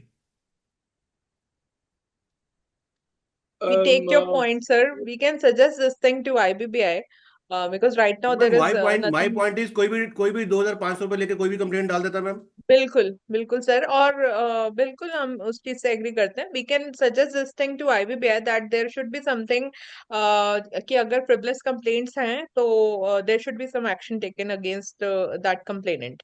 So we completely take up your point. Ayush, please note it down. We can send the suggestion to IBPI about this in the next meeting. Thank you. Yeah.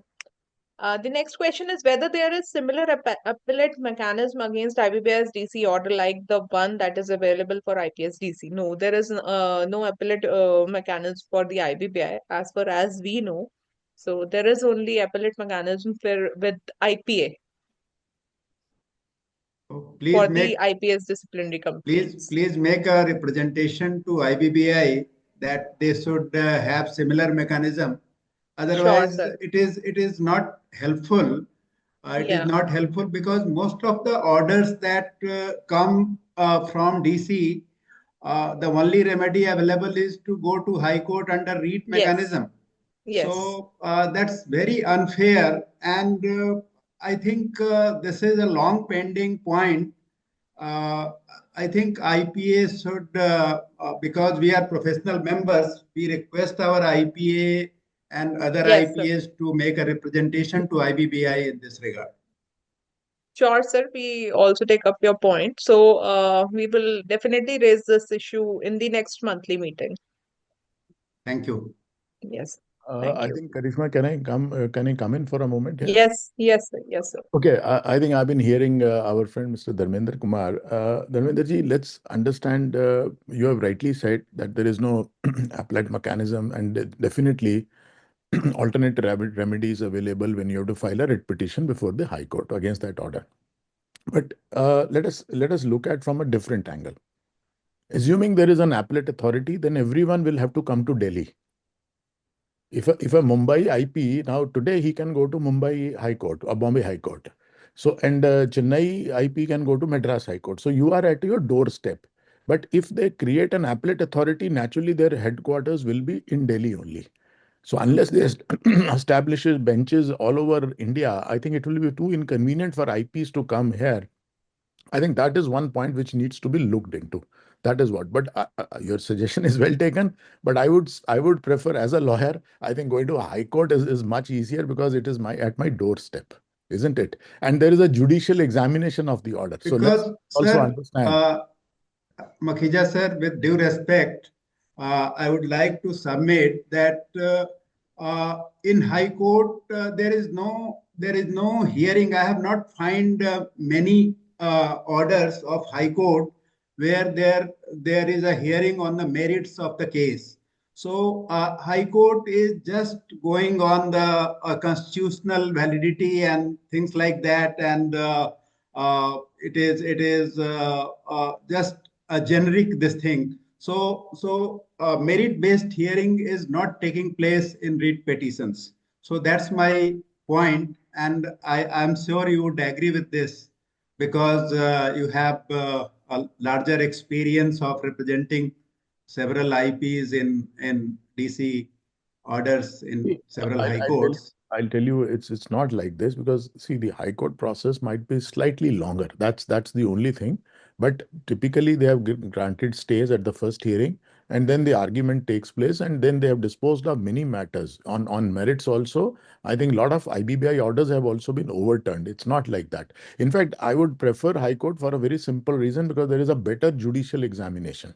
Please understand, it's not only sometimes merits. I think the legal points and natural justice points are also to be considered. So, I mean, I'm not saying the appellate authority will not do a good job, but yes, definitely, I think we can debate it. We can have a discussion before we send any suggestions to IBBI. That's my thing. Mr. Prasad, I think, what's your opinion on this, sir? No, I go totally with you, sir. I can understand individual cases, a sense of injustice, and a kind of this one that there is no appellate mechanism at all. It seems unfair. That is understandable. But the thing is, yeah, you made a very valid this one against it. Actually, other day I remember you were mentioning about NCLAT being in only 2 places, for instance. Even for others, where the number of the requirements for going for an appeal against the AA ruling maybe many more, while one has to travel to Chennai or Delhi.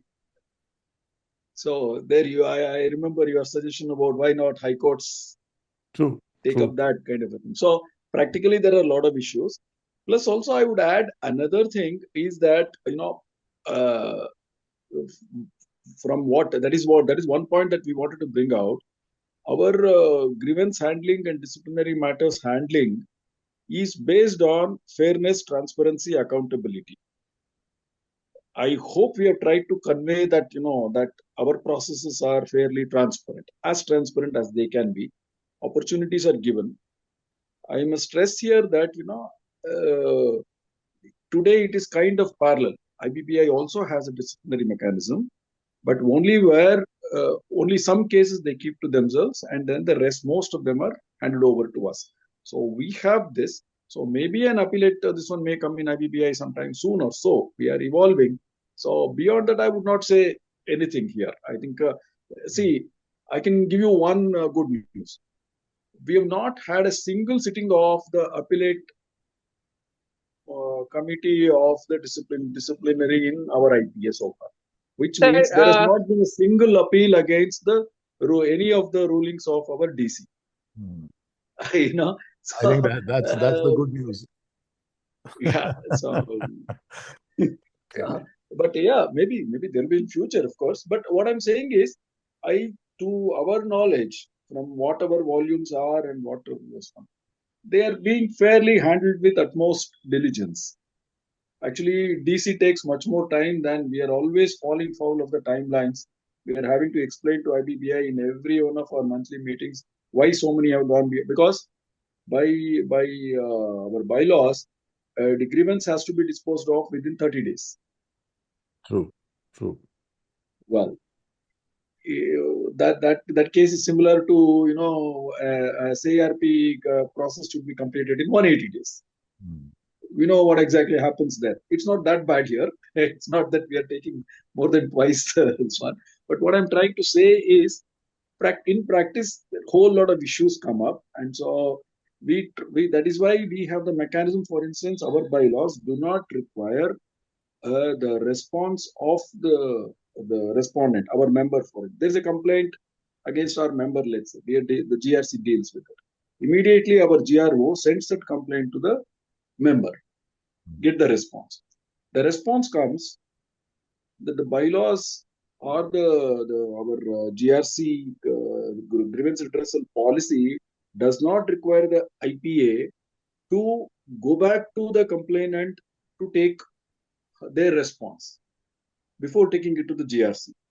But we still do that for two reasons. One is to ensure that if there is anything stated, let the complainant have the satisfaction of having the satisfaction of that, all their complaints have been fully addressed.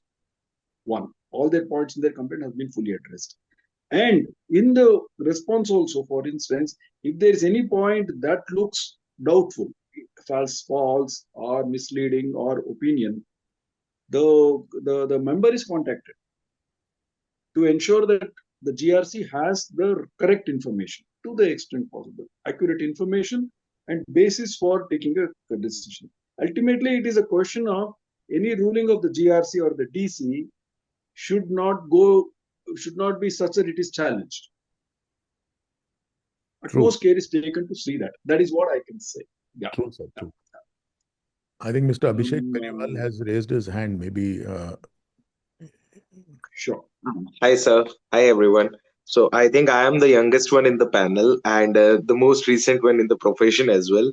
So just about myself, I'm an advocate from Faculty of Law, Delhi University, and then I did my postgraduate insolvency program and cleared my LIA exam last year. And I'm into the profession now. So just I understand the DC orders and I understand the need for the appeal as well. The only thing that I want to highlight is for the young professionals to enter into the profession. It's very important looking at the background. If we see in the financial year 17-18, there were around 1750 approximate enrollments as an insolvency professionals into this profession. And coming to financial year 24, I think it was about 116. So this sudden decline into new enrollments and new people coming into the profession, there might be a possibility that they are intimidated because of the disciplinary orders as well as no appellate authority presently in that form, because moving to a high court is the only option. So just wanted to take out the time and to point this thing, because I've heard it from a lot of IPs as well, that to avoid that they. And another one thing is there is no step-by-step companion like to take a company, a going concern company, there are day-to-day affairs that IP has to take care of. I am working with around 8 to 9 insolvency professionals right now, taking care of their assignments. And in all the going concern, a different industry, a different case, altogether different problem and situation arises. And an IP has to take a decision there and then on his feet. So, in case any decision which has been taken by an insolvency professional goes wrong, it ultimately comes back and he has to again explain why he took that decision, maybe 4 years down the line, 5 years down the line.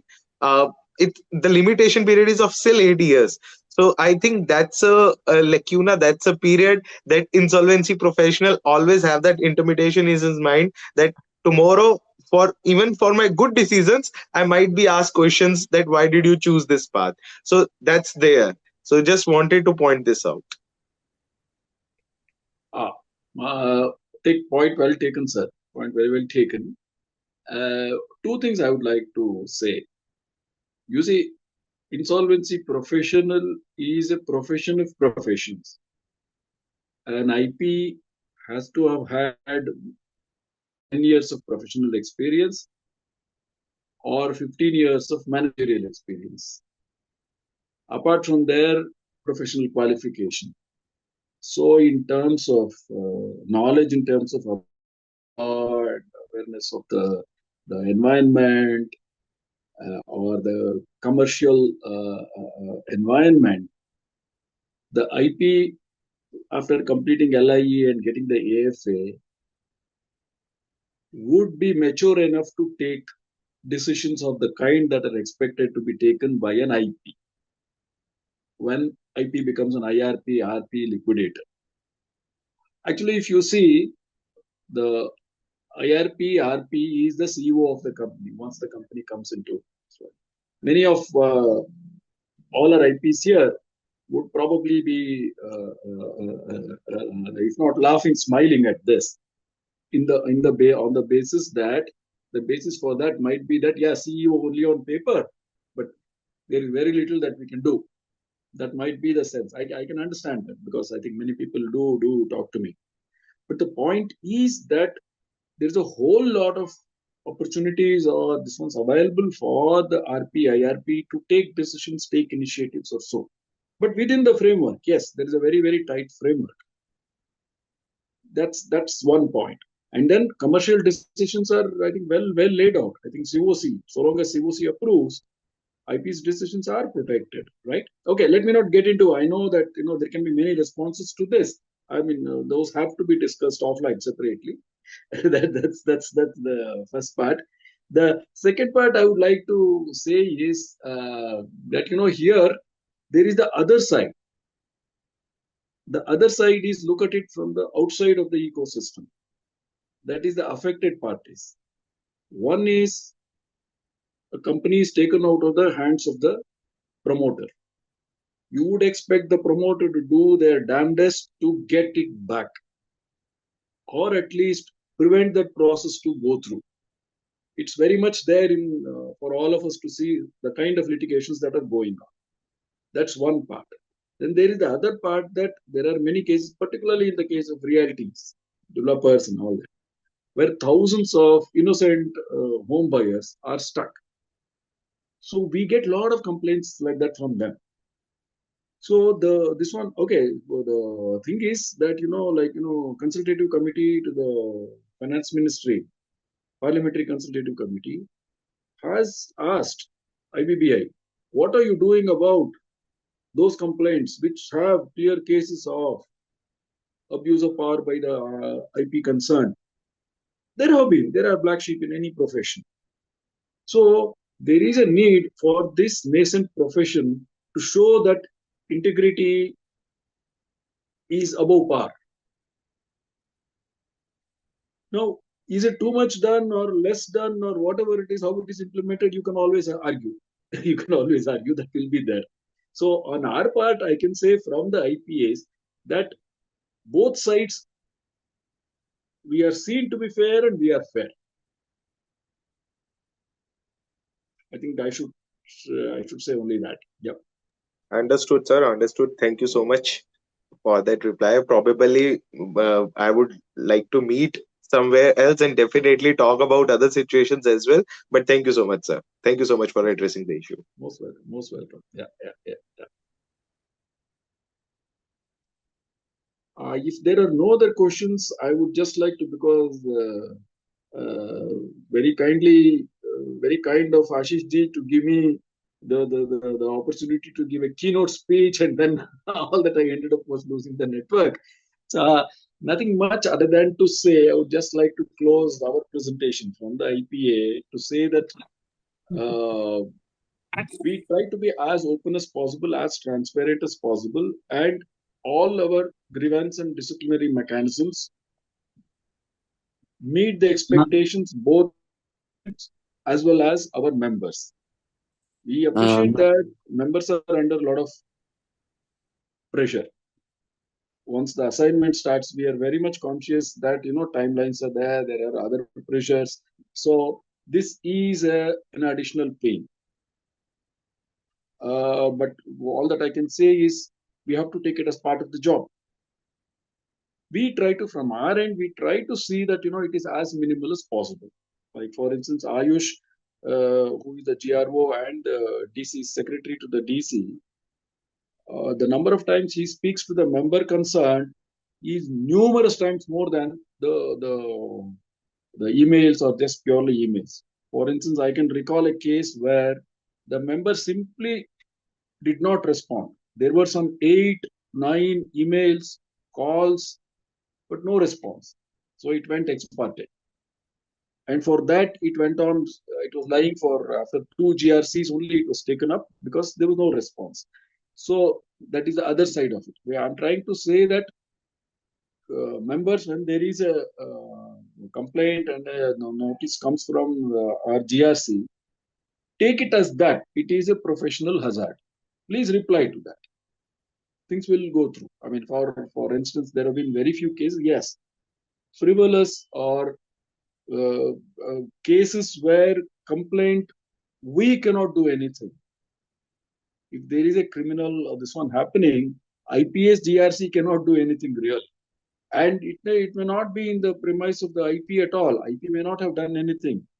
But because that aggrieved party has suffered a loss, suffered a damage, they think that, giving a police complaint, right to a government, right to everybody, including the IBBI and including the IPA. So we have to take it up. So please look at it in that spirit is what I would like to say. Yeah.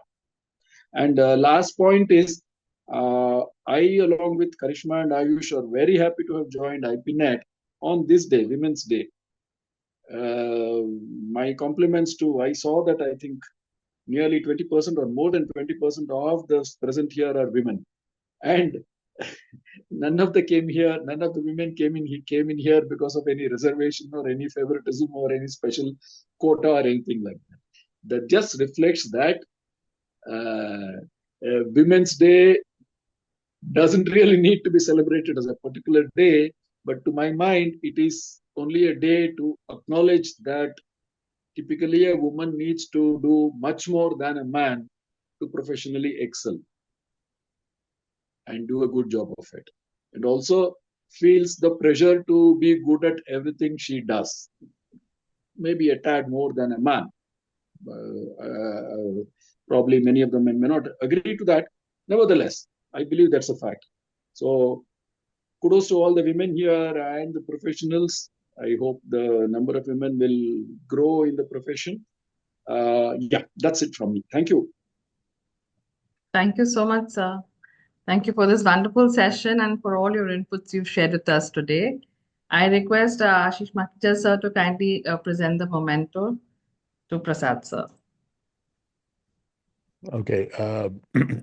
I think I'll request Mr. Prasad to please accept it from on behalf of IPNet. Of course, it is your webinar also, but from IPNet, we are also the co-host, so probably we are presenting you with our deep appreciation, sir. We request you to please accept.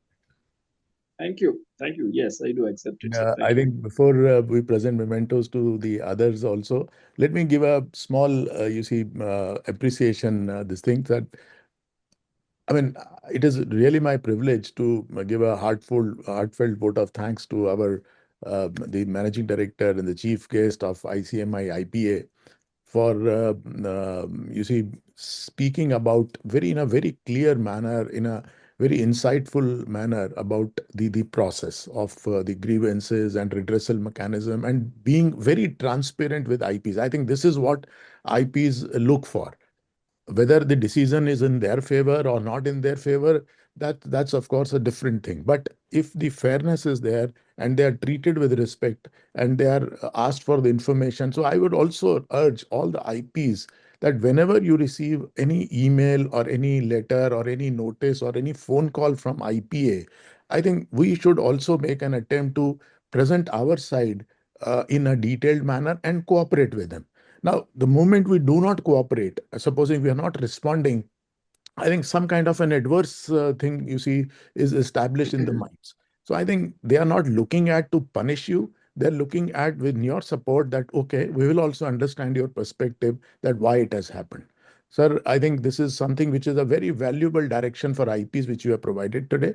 And we are extremely grateful for your, you and your team, of course, Karishma and Ayush also were there today for commitment to excellence and, of course, taking on responsibilities for today's presentation and typically unwavering support for the professional development in insolvency domain.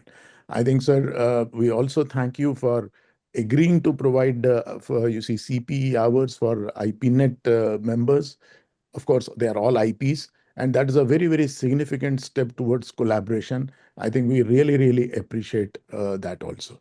So I think now we can have mementos for the our speakers also, Karishma ji and Ayush. Karishma, this is for you. We request you to please accept it. We'll send you the hard copy.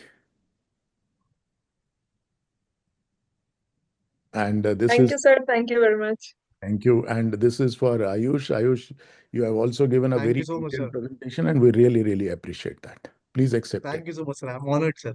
Chalo, great. Thank you so much. And we will definitely send you the physical copy of this. Thank you, sir.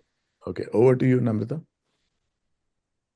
Thank you so much for this session. It was really wonderful having IPA, ICMEI with us, giving us CPR. It was really nice thing to all of you. With this, we come to the session on the legal updates, and I request Uday sir to please give us the legal updates. Yes. Before going to legal updates, that would possibly be a completely different subject. So while I was just going through the various issues that were put up and being discussed, I have in my record one document which is available on IBBI website, which talks about a report that was presented and a note that was prepared before the board on various complaints that were received till 2022. That gives a lot of statistics that gives us an insight about which are the contraventions basically which have been noted by IBBI finally as to the IPs have done. So there are 17, 18 of them, and I think we should go through them quickly one by one. I can display that note on the screen simultaneously so that you people also can note it if I miss speaking about something. So I will just share that on the screen.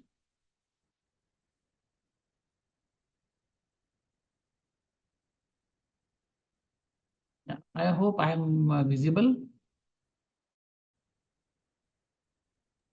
So the first one that has been specified is the inclusion of ineligible cost of COC in IRPC. So as you are all aware that the CIRP cost has to be approved by the COC. This was not the position when the code came in. The definition of CIRP cost was simple, but now every single rupee that is spent or incurred, I'm saying spent and incurred because you may not have money. That doesn't make sense. When you are very necessary. Now what happens that many a times the insolvency professionals while doing their job, they proceed And when they proceed with whatever they are doing and they think or they speak with some COC member informally and that we will get this approval done types. However, many a times those approvals don't come in place and then they are stuck because then the CRP cost is not approved. So it is necessary, at least in the present circumstances, that you prepare a budget of expenses that you will incur, put it for approval of the COC in every meeting. As we are all aware, even the regulations have been changed to that effect now, that we have to do that update and also get specific approvals from the COC for all the expenses that are being incurred. So we have to address this in a very systematic manner, see to it that all costs are approved. In fact, while we are preparing the table of CRP cost, we should even include one column in the remarks that which was the meeting in which this particular cost was approved. We don't have to spend too much of time on that, but I just wanted to highlight this point also, which is important. Second one is payment to creditors during moratorium. So as we are all aware, section 14 doesn't allow payment of creditors during moratorium. So there were some cases which happened initially, like in the matter of Queen's Logistics, there was a penalty against one Mr. Jain, who continued to pay the installments to the creditors. And also in some cases, payments are made for some critical expenses, etc., etc. However, even if they are approved by the COC, sometimes we have seen that those expenses are not classified or not considered as allowed under section 14, that may hit. So no payments to creditors for their claim should be made, because any expense which is pre-CIRP cannot be paid and cannot be made to the creditor. So that was the second one which was highlighted. The third one, which is seen as very common, is non-filing or delay in filing application for cooperation. Now you look at this point. This point is about delay in filing application. We all are aware about the effect of the filing application, how many orders are out there and how many has been any result in that. Because if you see, there is another regulation, regulation 4, in which also we can seek certain information from contractors, contractual parties, etc., read with section 17. So any application made in section 17 read with regulation 4, or an application made under section 19(2) read with regulation 3A, it has been seen that there has been delay in filing application. However, on the other side, if you go and file the application quickly in say first 1 month, then NCLT honorable member asks, why are you in a hurry to file an application? So we are walking a very tight rope walk here. So for addressing that, it is necessary that we follow the provisions of regulation 3A and regulation 4 very, very carefully. It draws out the process to be followed in case of taking custody, etc. And if there is not cooperation, what is and how the application has to be prepared. That is now specified in regulation 3A by way of an amendment that was done in the year 2023. So please have some time to look at that particular amendment so that we can work on that. Fourth point that was noted is non-representation of CD in judicial proceedings. So there is a duty under section 25 upon the RP to represent CD in all proceedings.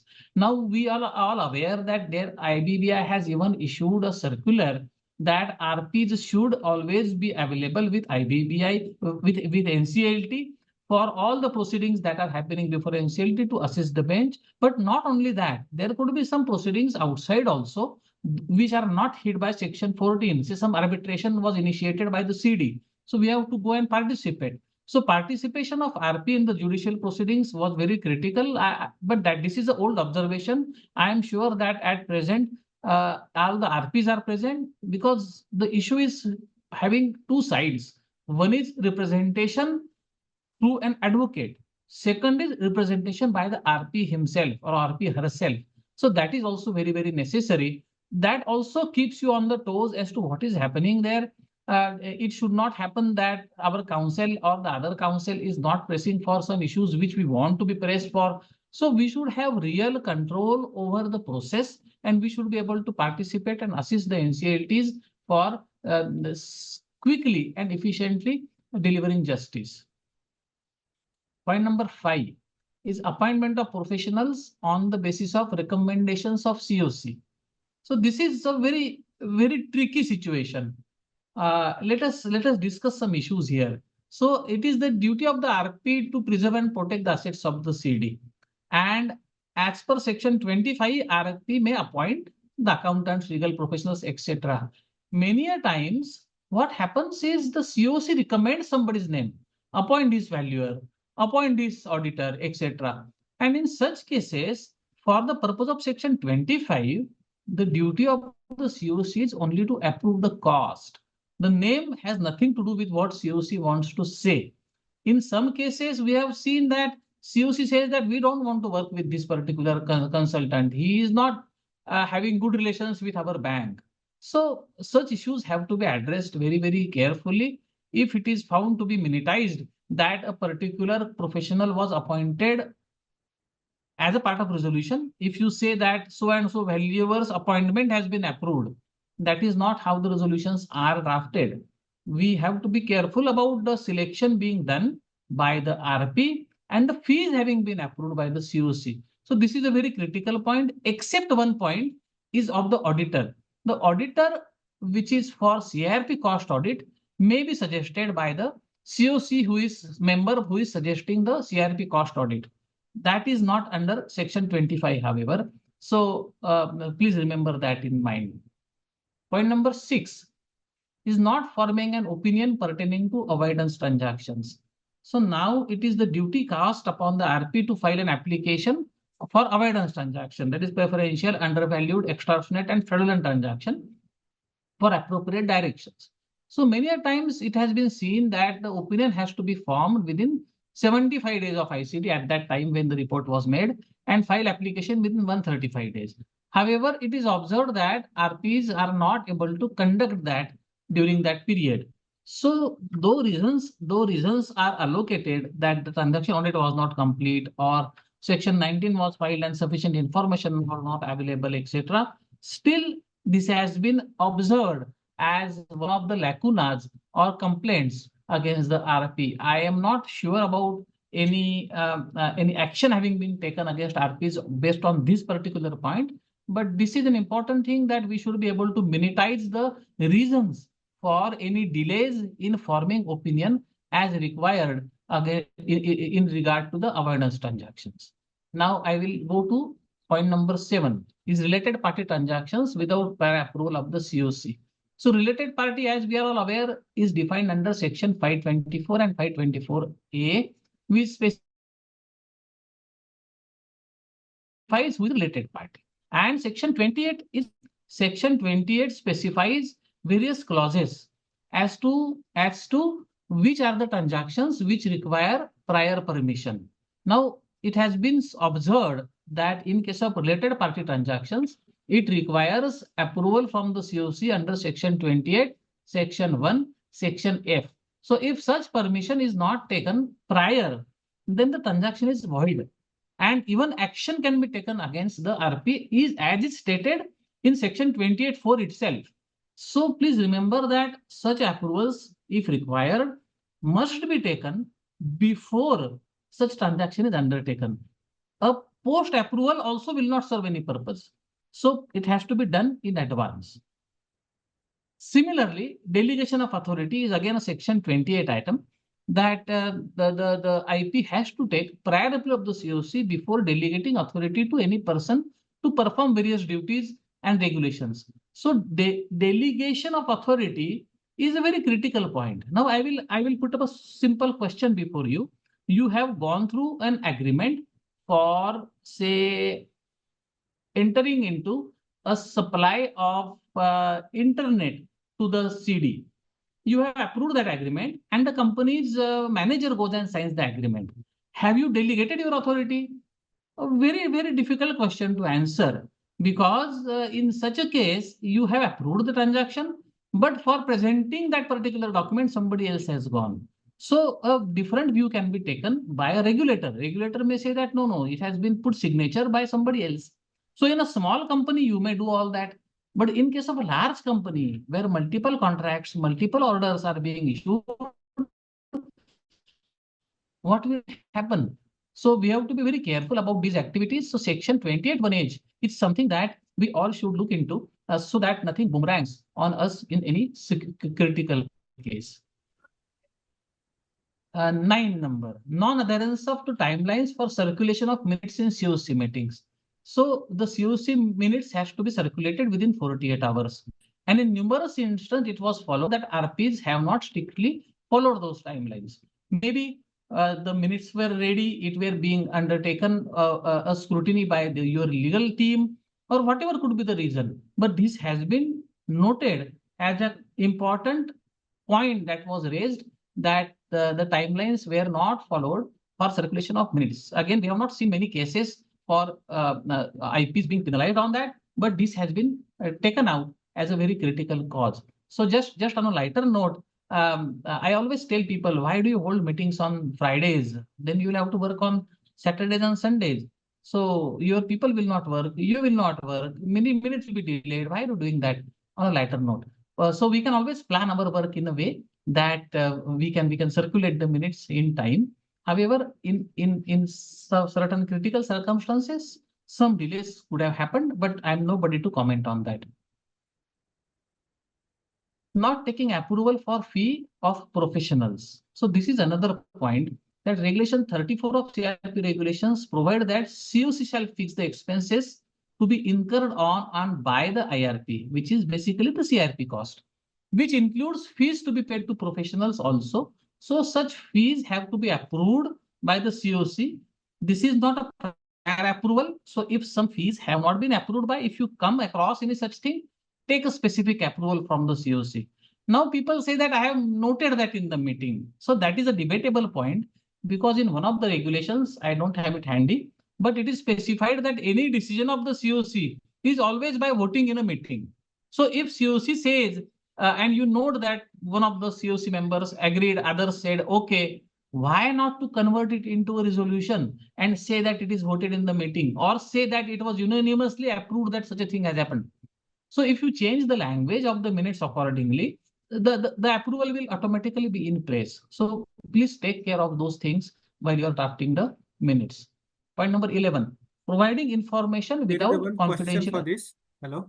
If yes, some matters are such that we have to put for the information only for the COC meetings, and then whether we have to take a resolution for that. Can you please elaborate a little bit? Actually, some matters which are there that we have to just inform the COC regarding this has been done. Anything which has monetary implications has to be approved by the COC. If you take prior approval, excellent. If you cannot, then note that such and such expenses of about so much is going to be spent. Any objections? Note that if COC has objections, don't spend.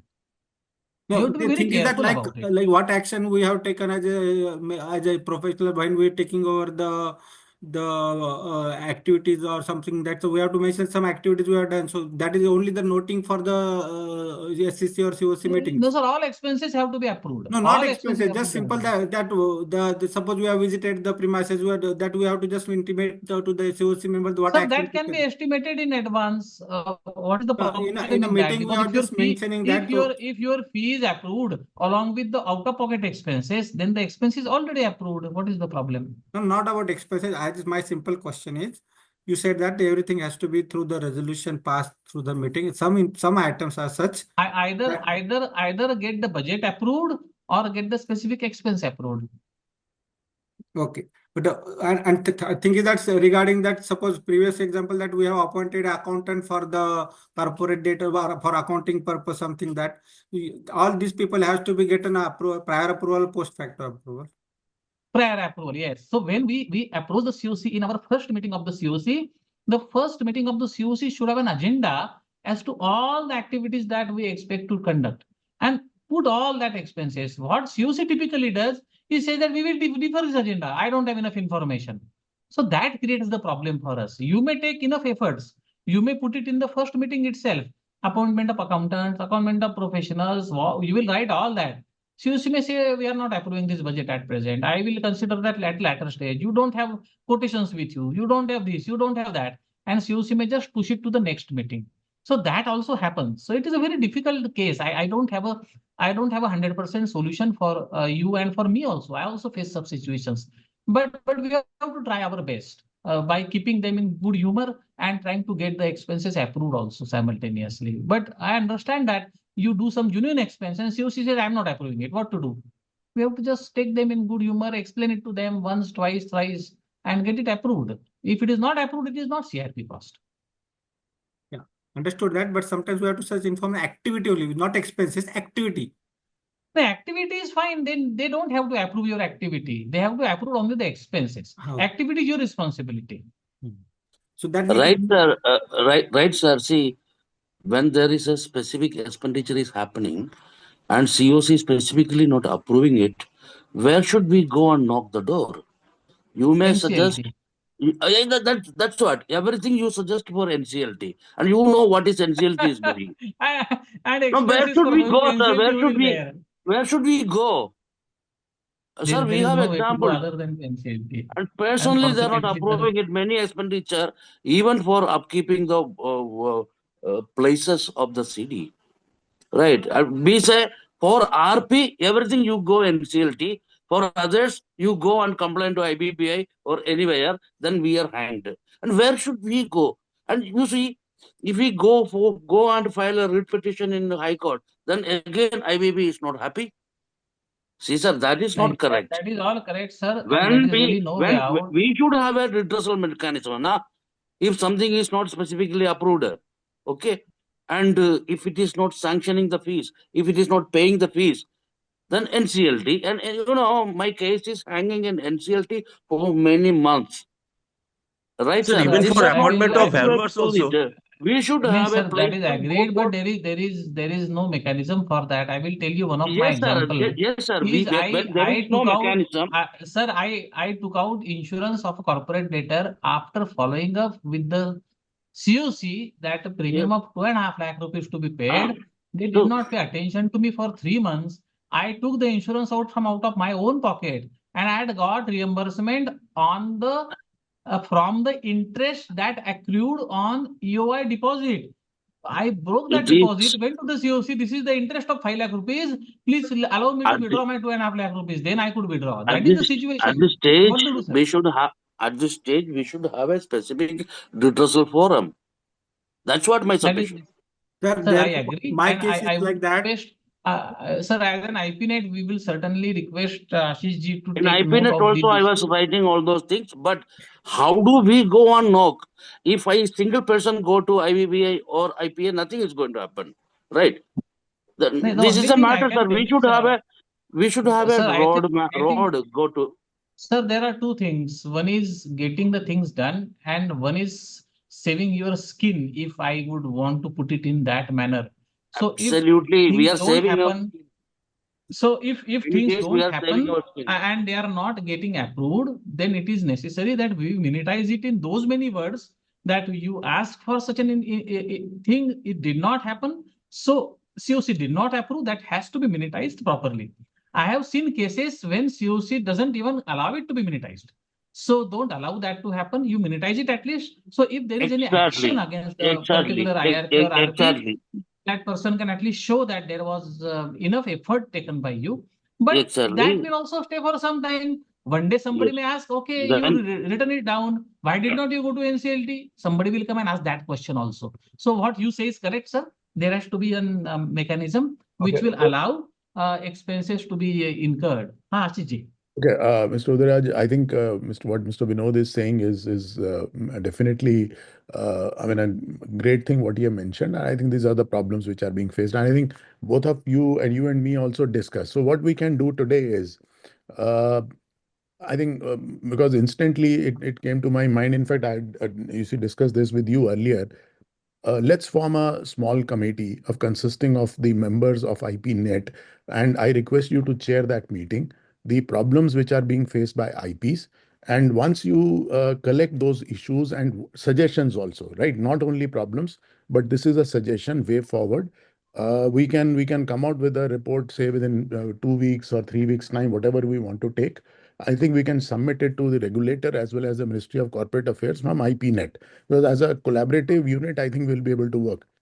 So I'll request Mr. VKJ Vinod also to be a part of that committee, and anyone who wishes to be a part of that committee, let's form a committee of say 5-6 people, and then we can get suggestions from the members, and then they can debate, virtually having a meeting, and you can discuss all these issues. So I think I'm absolutely thanking you, Mahila ji. This was very serious matter, and you all are the saviors for us.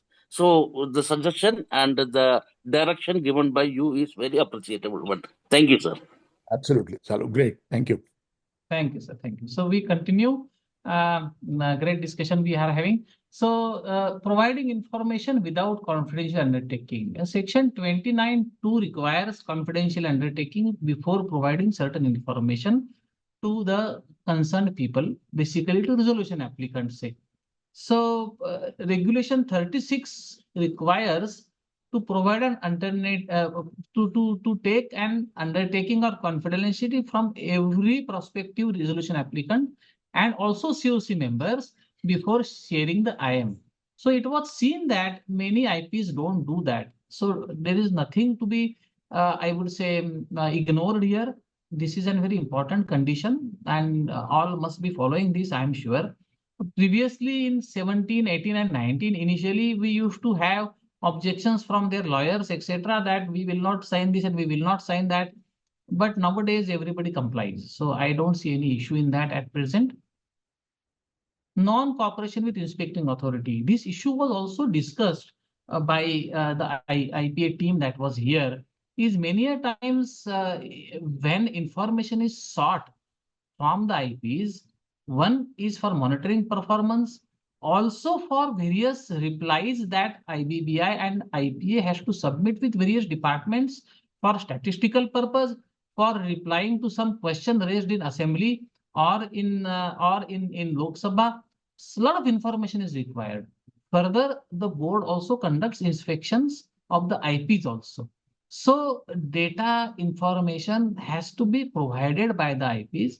And it was seen that the IPs did not produce all the records that were in the custody and the data was not submitted.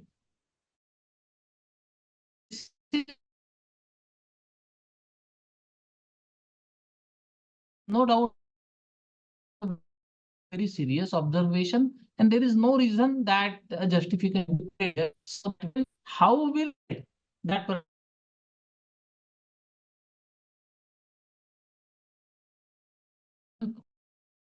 from any alleged misbehaving? So to help the IPs as to how to draft a reply, how to respond to a particular query, as everybody, including Makija sir, had said, there is nobody sitting there to only punish.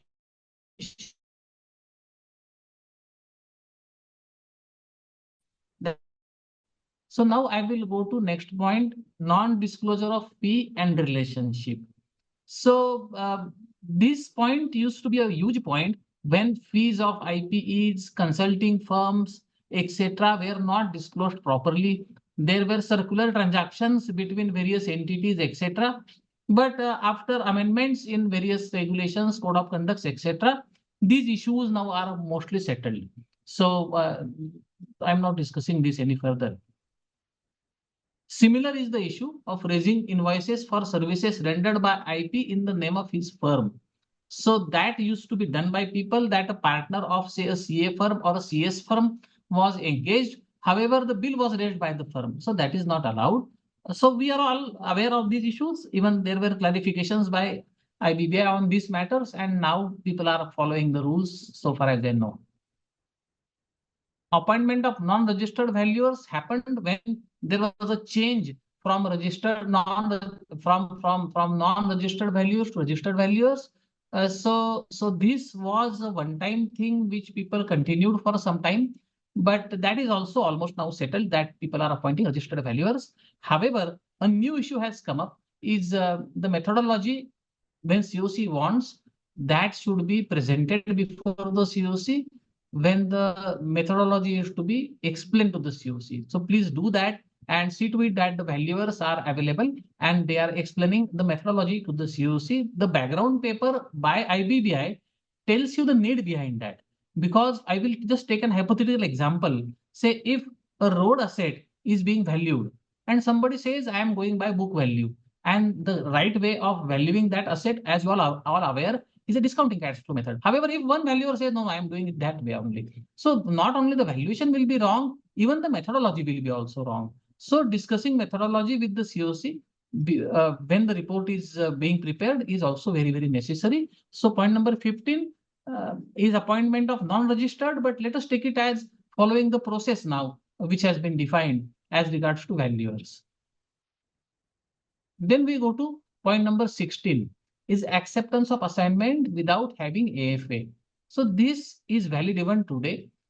If there is some inquiry against somebody, or if AFA is not renewed for whatever reasons, they have given form 2 sometime in the past, and now their name comes up for appointment. Somebody calls them, is your AFA valid still, because your appointment is happening tomorrow or day after, and they say, I will get it done, get me appointed. So that is not the correct way. In many NCLTs, we have seen that they ask for an affidavit or an undertaking that AFA is valid as on the date of the order, so that the application could have been filed, say, 1 year ago, 1.5 years ago. The AFA has to be valid when the assignment is being allotted. Many people interpret that when I gave my form 2, my AFA was valid. But let us not take that view. The AFA has to be valid when the appointment actually converted into you being appointed as an IRP or RP or liquidator. So on that day, AFA has to be valid. Another serious matter which was noted is not taking control and custody of the assets of the CD. So section 17, section 18, and section 25. Three talk about taking control and custody of the assets of the CD. Section 17 and 18 are for the IRP. Section 25 is for the RP. So as per section 18, 1F of the code, one of the duties of the IRP is to taking control and custody of the assets of the CD. It was further section 25 of the code provides that duties of RP, that it should take immediate custody of the assets of the CD. So the word immediate is for RP. IRP has to just go and take maybe in 1 to 3 days, whatever. So it has been found in many cases that that was not done. Now we are not here to discuss as to how to establish that, but do it in a way which will tell and establish that you really went there and took control and custody. Just a casual visit there without no record is very difficult to prove that you actually took control and custody of the CD. After you went there, the business would have continued very well. You could have been making profits also. But if you have not taken the control and custody, that is against the provisions of section 18 and section 25. So appropriate records have to be maintained for that, etc., etc. Point number 18, inclusion of interest incurred after ICD in the claim. So this was another issue which was pointed out, that the creditor continued to apply interest, and that was including in the claim. Now this also used to be an issue earlier, 17, 18 up to 19, but now this issue is almost established and almost all the IPs follow it, that as on the ICD date, everything stops accruing. Then in liquidation, a new claim may come up, but in insolvency, the claim will not increase after the ICD. Point number 19, deferment of publication of invitation of EOI. So this is a very typical thing, that the RPs deferred the publication on the request of suspended management or any other stakeholder. However, we have seen cases in which COC did not approve the terms of the EOI. In such cases, it gets stuck sometimes. Why they could be doing it? They could be doing it, say, for a 12 settlement that is going on. We have seen such cases. This is a very delicate issue. I don't want to comment on this or that side, but this is a very, very critical issue, that COC doesn't approve, say, invitation of EOI's terms and conditions, say the deposit to be given. If that is not approved, how will you go and publish the EOI? Similarly is the case when COC doesn't approve the terms and conditions for RFRP or evaluation matrix. How will you go and do it? So this remains a gray area in which COC in its own commercial wisdom doesn't want to do it, monetizes it, and you could be held by your neck for not doing it on time. So that is point number 19. Non-adherence of timelines provided under the code. So various things come into the same preparation of IM, appointment of valuers. In many cases, because of unavailability of money, etc., these things do happen. So this is kind of an observation, but we must ensure that things happen on time. We should minutize as to what was the reason why it did not happen, and has to be minutized in the COC meeting with concurrence of the COC that right, you were not wrong. We had no other option but to do it. So that COC's backing is to you, and then any action against you may not be that, I would say, harsh and can be little mild. Point number 21 is non-preservation of records. So as per regulation 39A, the records and the electronic copy are required to be saved in upper assignment of the CD. Now, it was found that IPs failed to produce complete records in respect of assignments. So make it a habit to continue to scan and save those documents with you and create a separate file for all the documents that are required. IBBI has stated which documents are required to be saved. So start saving those documents. If you have issued, say, a notice saying SD, take a printout immediately, sign it, scan it, save it separately so that your records are up to date. And as soon as your assignment is over, just prepare a floppy disk or a pen drive and send it to the office of IBBI so that you are completed your thing. The problem comes in liquidation. In liquidation, you have to maintain two types of records. One is as per Companies Act, even after liquidation, you will require to continue all the records of the company. Do you have money to do it? You may not have money to do it. So it becomes a problem sometimes. So it has to be approved in liquidation as a liquidation cost, in CRP as a CRP cost. Because if you are required to save the records, that has to be part of CRP cost. If my office is a small office of 300 square foot and I have done 20 assignments, where shall I keep the record? I may have to keep it in a repository.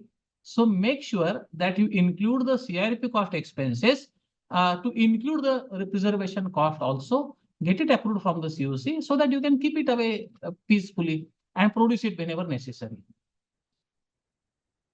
Last point is acceptance of EOI after timeline specified in the invitation.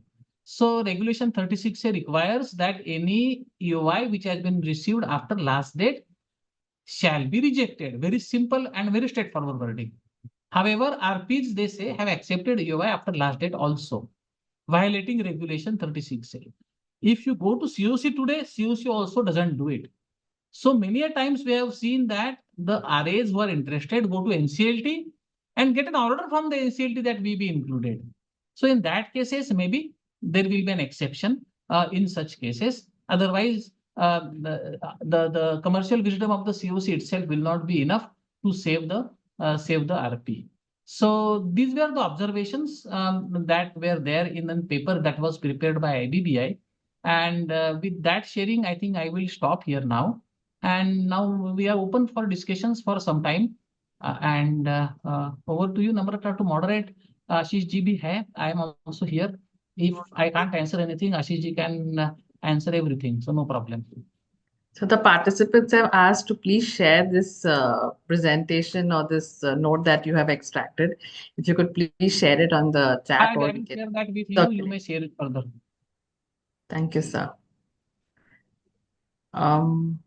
With this, I think, sir, if there are no questions, can I ask Ashish sir? I have some question regarding the simple. When there are creditors which are operational creditors, when the banks are not there, they are very reluctant to pay any fees to the liquidator or the COC. In that case, how to go ahead with the process of, because we have to complete the whole process and there is nobody coming forward to pay the liquidation cost also. So that may be the situation. If Ashish ji, if I may start answering this. First, it is important that we should have demanded that funding from them multiple times, record their response as well. And if they are not responding, then we can go to NCLT and say that the COC or the SCC is not cooperating, and they be directed to make contributions. And I'm telling you, it is possible to seek a good order on that. That is possible, including the cost of the application that you will make. That can happen. Don't worry about it. Sir, I have another question, if I may. And please proceed, sir. Yes, sir. So, in one of the assignments, what happened was a resolution plan is approved by NCLT, and later on during the monitoring committee, the formation of monitoring committee was done, and then parallelly, an appeal was filed in Honorable NCLAT. So, NCLAT has stayed the transfer of assets in that assignment of corporate debtor. So, due to since transfer of asset has been stayed, the SRA has not paid the amount that he was supposed to pay in the duration. So, right now, in that condition, an insolvency professional who was an RP previously before NCLT order, who is now actually a monitoring committee chairperson. But in short, since he's not an RP, he doesn't need approval of COC to make expenditure. The company is a going concern company. So the expenses are day-to-day expenses. So for that, whether that IP needs the COC permission to make expenses, or he needs the permission of monitoring committee, since monitoring committee, all the process of monitoring committee has also been stopped. So what should an IP do in that specific situation? First thing is the monitoring committee chairman, who is an ex-IP, is an functus officio. He has no authority to do any expenses, incur anything on behalf of the CD anymore. Second, an IP cannot continue or take a new assignment as a director or an employee, which is a remunerative assignment that is banned as per or specifically restricted as per the regulations.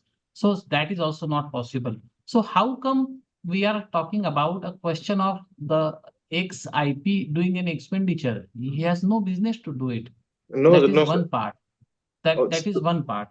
Second is, even if the transfer of asset you are saying, so we are talking about the transfer of the CD, right?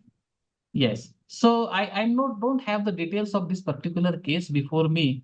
But typically that transfer would happen in 7 days also, without even making any payment at all. So the provisions of the resolution plan have to be seen, and the answer is not a simple yes and no answer. So I don't think I can address that here. Ashishji, if you can add something, sir.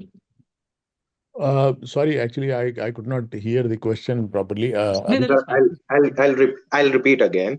So there was an IP, suppose X, who was an RP of a CD, who was a which is a going concern entity.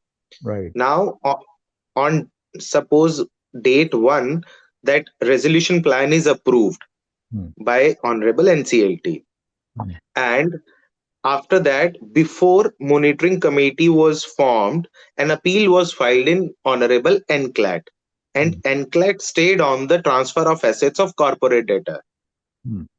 Right. So the successful resolution applicant has not paid the amount that he proposed to pay in his resolution plan, since there was a stay from Honorable NCLAT. Right. So in that case, an IP who is not there as an insolvency as a resolution professional anymore after the approval of resolution plan is still in charge of all the bank accounts, all the proceedings, everything. So for keeping the status of company as a going concern, it is necessary to make payments on day-to-day basis. Correct. So what should a insolvency professional do? Because if he stops making those payments, the company will not be a going concern. It will stop immediately. Okay, Abhishek, the answer is like this. Number one, generally we have seen that when NCLAT passes an order, it also passes some kind of collateral instructions also, right? So what is the status of that particular thing? And in the resolution plans also, generally I have seen, and I think most of the RAs are putting that clause also, that I am not going to make a payment. Effective date is when no appeal is pending either before the Supreme Court or NCLAT. So therefore, RA is not going to pay anything. So let's be clear. Correct. Look at the resolution plan. If it is like that, then I don't think you can do anything. But if it is not there, merely because there is a stay does not mean that RA has to not to function. Then the proper course is, as lawyers, we must approach NCLAT for some clarification on this issue. Now, coming to your specific question of keeping the company as a going concern, naturally, it is the responsibility of the RP, because if there is a stay, and RP, I presume, is also a part of the monitoring committee. So definitely there is no stay from holding the monitoring committee meetings. You can always take guidance from them in the meantime, that how to bear those expenses. And then, you see, in case there is a problem in the finances, then that needs to be sorted out. RP cannot do anything. I mean, in the sense that you cannot arrange funds just like that. So if the monitoring committee approves some kind of an interim finance or some finances are pending, then of course those utilization can be made. But my suggestion is, do it after the approval of the monitoring committee. I mean, bring it to the monitoring committee because it exists, right? And RA is also likely to be a part of it. So therefore, to keep the company as a going concern, it is in the best interest of RA also. That is what it needs to be done. And if you still face a problem, as lawyers, what do? We go back to NCLAT. Approach to NCLAT. Perfect, sir. Perfect. Thank you. Something I will add here is NCLAT, either in Chennai or in Delhi, is very responsive, very quick, very alert. You file an application today, it gets cleared in a couple of days. If it is very urgent, you can request Honorable Chairperson to list it with defects also. And that is also acceded to many a times, looking at the seriousness of the matter. So be sure that you will get some relief from NCLAT if you are at a deadlock. I think, okay, sir. Thank you. I think Mr. Uday has raised a fantastic point. Let me also share with my friends. I think most of us IPs must know this. The NCLAT, the system is that you have filed an application. It may take some time because registry may raise some objections. It is not listed. So it is always advisable that your counsel mentions before the chairperson's court, and Justice Ashok Bhushan, hats off to him. I think he, for the first 15 minutes, you see, when the bench sits around, say, 10:30, so 10:30 to 10:45, or maybe sometimes more also, he listens to everyone. What is the problem? What is the urgency? And he will always say, all right, listed on so and so date. And those dates are also not very far. Maybe tomorrow, maybe day after, maybe Monday. I think he's an excellent gem of a person and being very patient. So I think this is something where your application is not getting listed. Ask your counsel to just mention it and it will be listed. Sure, sir. Sure, sir. Point noted. Thank you. Thank you, sir. Thanks, Abhishek. Thank you. Any further questions, or can we close for the day, sir? Absolutely. I think Sir, I have one question. For almost 3. Yeah, okay. Sorry. I think Mr. Parvinder Singh. Sorry, sir.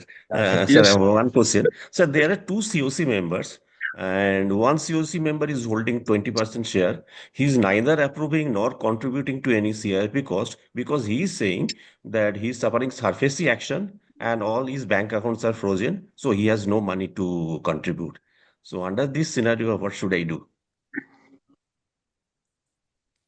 The CIRP cost is contributed in 2 ways. One is by way of interim funding or by way of corpus funding. So the practical solution is to convince the 80% to bear it and allow interest to be paid to him and keep him happy. Going after somebody who doesn't have money may not give you results. Even if you go to NCLT, NCLT may pass some orders. However, how to put that order into effect? So we have seen such cases where there are 9 COC members, only 4 are ready to contribute. So we said, okay, let us go for interim funding. Why to do corpus funding? Those who are ready to pay, okay, you take your interest also and go home, everybody is happy.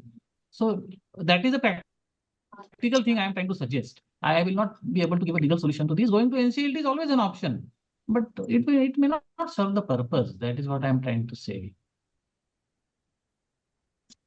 I think the idea is Yes, to persuade the COC members, right? That is your skill. Persuade. Communication skill. That is COC members to contribute 100%. Correct. No, naturally, that we are trying, but that is a State Bank of India that they are telling that, you see, we are also bound by our own regulations. The most difficult sentences.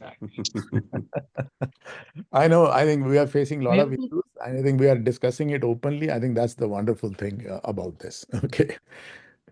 Sir, I have sent one question in the chat box. Sir, regarding the RPC. Parvinderji, can you read that question, sir? We can hear you. It is regarding that the RPC, which was for the CIRP filed by the operational creditor, and the court has ordered to pay, but still nothing else have happened from the operational creditor side. So contempt can be filed, and that can be effective. Pardon, sir?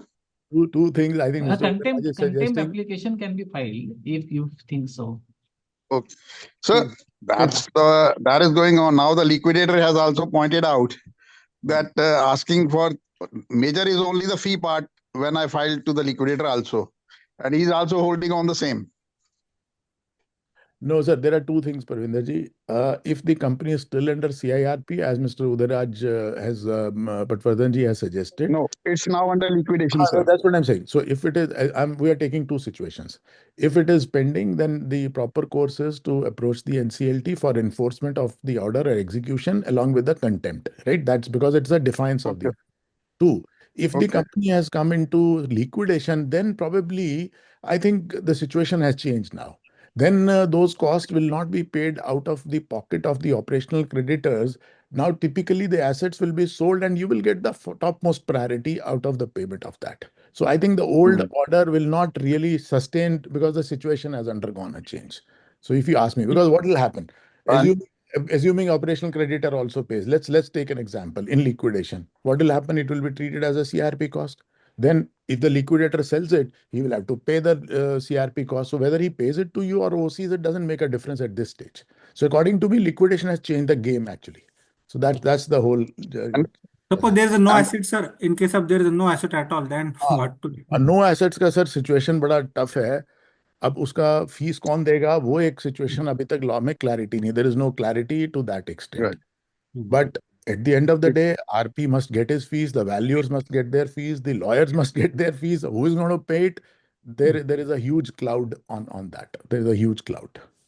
But we have to do our duty, sir. We have to do the whole liquidation process. We have to continue the process, but no asset, nobody is paying. That is the problem. Sir, if there are no assets, now my suggestion is that rather than waiting for the entire thing, you must file a status report before the NCLT, bring it to their notice that this company needs to be wound up and please protect me as far as CRP cost and liquidation cost is concerned.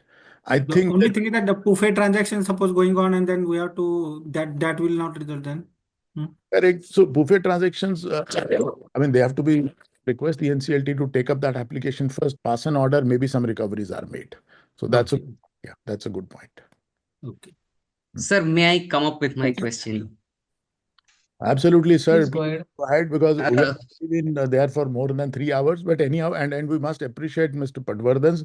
He has taken 2 sessions in the morning. I mean, he has already been speaking for 4 hours. This is a third session today. So we really appreciate. Please go ahead, sir. Sir, in one case, I have been appointed by NCLT by replacing another RP. And so the proposal was not given by COC. NCLT, by its judgment against a particular order, a particular application, have appointed me and replaced the erstwhile RP. And then within 7 days, people went to NCLT and there is a stay on that company. Okay. And I am the new RP. And I am getting all the, I am the respondent in so many cases which the company has. So I am dealing with the company. Then we filed some IAs, got some little permission to do something like statutory compliances, etc., etc. Later, we asked for making payments to employees and advocates and security agencies, etc., along with our fees. So finally, we got an order from Ashok Bhushan's chairman sir's quote that you can make payment to only security agencies and make RP's fees payment, but you will have to give an undertaking that if the newly constituted COC, because there was an issue with the claims. So the newly constituted COC, if that does not approve or ratify your this thing, fees or anything, you will have to refund the whole thing. I have taken undertaking from security agencies also, and I will be giving an undertaking myself also.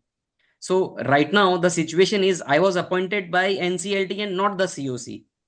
who in most probable case, if the same COC comes up with same percentage of voting, they may not support my appointment or fees also.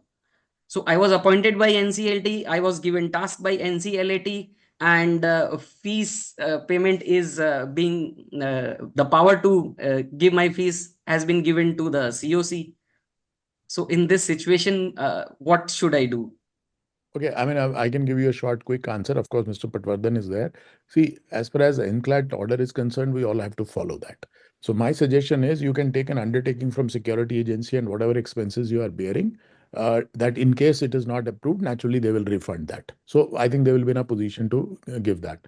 As far as your fees is concerned, my suggestion is don't draw any fees right now, right? Wait for the COC approval. And at the end of the day, assuming the COC rejects your appointment and also entire fees, they can't be so unreasonable that they can reject, I mean, each and every part of your fees. So it can't be zero, right? So they have to follow the IBBI guidelines for the minimum fees. And in case they refuse to pay, then at the time of the final disposal, I mean, you can always approach back the NCLT or NCLAT that, look, you made it subject to the COC. COC is not approved. So please approve my whatever reasonable fees you approve, I'll take that. So my suggestion is don't draw any fees right now. Or if you draw, then you'll have to naturally give an undertaking to return it back if it is not approved. Sir, so there are advocate expenses also. So Right. there comes 24 cases all together in NCLT whenever the date is there, and there are around 8 to 10 appeals all come together at NCLT whenever it comes. So an advocate fees has not been approved in the last order. So all those expenses, if I keep making those expenses, it will become a cash flow problem with me as well, because there are a long list of cases in this particular corporate debtor. I think, see, what we can do is we can connect on offline. Let me have a look at what NCLAT has said. Maybe if you have to approach back them and seek small clarification, I think that will not hurt you. So because at the end of the day, when I say all expenses means all CRP expenses. But if they have restricted your expenses only to the Restricted. and RP, then you need a clarification. Then you cannot go overboard and violating the NCLAT judgment. So please don't do that. Go back to them, seek a clarification, and I think they'll be reasonable. They will be definitely be reasonable. Okay. I think these are very typical situations which are all of us are facing. Namrata, I think we can now go for a closing ceremony. So. Yeah. Thank you, sir. We had a memento for Udairaj sir as well, but I think he's having bad frequency and got disconnected. Sir, how can I connect you offline? I think are you a member of IPNet, sir? Yes, WhatsApp. On WhatsApp, I am there. WhatsApp, you'll find my number, sir. Okay, fine, sir. On IPNet group, if you are there. Otherwise, I'll write down in my chat box itself my number. Okay. No problem, sir. I am part of IPNet. Anyway, I have written my number, so my number is a public number. Don't worry. Okay. Thank you, sir. Thank you so much. And we can conclude this session with a vote of thanks. The seminar for next week, webinar will be announced in due course. And we've kept a memento for Udairaj sir, but I think he got disconnected. He's having bad frequency. Namrata, just show it on screen. In absentia, at least we can show to the members. And I've got one more announcement to make. I'll request all members to just stay for a moment. I think this is for Mr. Udairaj Patwardhan. Of course, he has got disconnected because he was in a bad network area. But anyhow, we appreciate his presence today. And because you see, this was his third webinar today. So he has created a hat trick of webinars on a single day. Okay, he got a busy day. So anyhow, now friends, there are 2-3 announcements which I want to make. Number one, I really appreciate for making IPNet webinars a great success. Whether it is a paid seminar, whether it is a free webinar, typically we hold free webinars where our attendance is not less than 100. But in paid webinar also where CP hours were the demand for the members, I think 55 plus attendance is a huge, huge encouragement for all of us. Thank you so much for being a part of IPNet. We are growing because of you and we are serving you. Now, friends, 2-3 announcements. The next week, 15th March, is a holy holiday, right? Which is celebrated particularly in western or maybe northern part or maybe eastern part, not in the southern part too much, but still we are also taking a break. And I think we just forgot today. I don't know whether Namrata announced it or not, because maybe in International Women's Day, probably we forgot today. This was the 25th webinar of IPNet. So we created a silver it was a silver ceremony kind of a thing. So we're going to do a lot of things, and we just, you see, came into existence in the month of September only. So now we have done 25th webinar today, and we are going to go strong from here because of your support and cooperation. Now, two more things. Number one, friends, when we hold so many webinars, we need a lot of faculty members. We need people who can come and also share their experiences or their technical knowledge, whatever it is. Like Abhishek is the youngest person. I can see Mr. Harvinder Singh being very regular, Mr. Sanjay Burad, Mr. Dharmender Kumar. I can take any number of names. I will request you to please come forward and show your interest to become a faculty member, right? We will support you to all this extent. Maybe 30 minutes you want to speak, you want to take 1 hour, you want to take 2 hours, you are most welcome. So what we are going to do is we're going to circulate a form in IPNet WhatsApp group of our faculty where you can mention the topics which typically interest you or you have an expertise, you want to speak on it. Just give it to us, and we will definitely come back to you and will encourage you to please do that. So that's one thing which I wanted to mention in a great manner. Okay. The other thing is we are all continuing to work on the webinars with great topics. And I think the support of all IPNet members is really, really appreciated. We're also now expanding the IPNet, and with the central zone being created. We already had 4 zones. Now we are trying to create a 5th zone where Tina ma'am will also be heading now. She will become the regional head, and she has already identified 2-3 members who will going to support her and as committee members. It will include of Madhya Pradesh, Rajasthan, and one more state which will there. We are going to create a central zone also, because we have to expand now. And also for other zones also, we are expanding the committee. If you guys are interested in becoming a part of the committee member, right?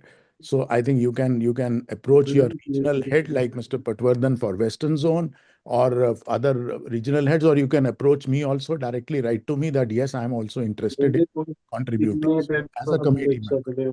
And third, as we discussed today, we are going to form a committee for issues being faced by the IPs. So I want people to come forward voluntarily from all spheres of life, right? So experience to the younger members like Abhishek. Of course, everyone should come forward and share their views, and then also solutions. The moment the solutions are there under the chairpersonship of Mr. Patwardhan, who has very kindly agreed to chair that kind of a committee, I think we will hold some few of the meetings, and those will be circulated to you, right? All these notices will be circulated. So please be a part of it. We'll be very, very delighted to have you on board. Thank you so much, friends, for having a very, very patiently hearing me and also being with us for almost more than 3 hours. And thank you, Namrata. Despite your busy schedule, your son being, you see, appearing in 12th board, I think it's great that you have spent time today. Thank you, sir. Thank you. Thank you, everyone, for joining.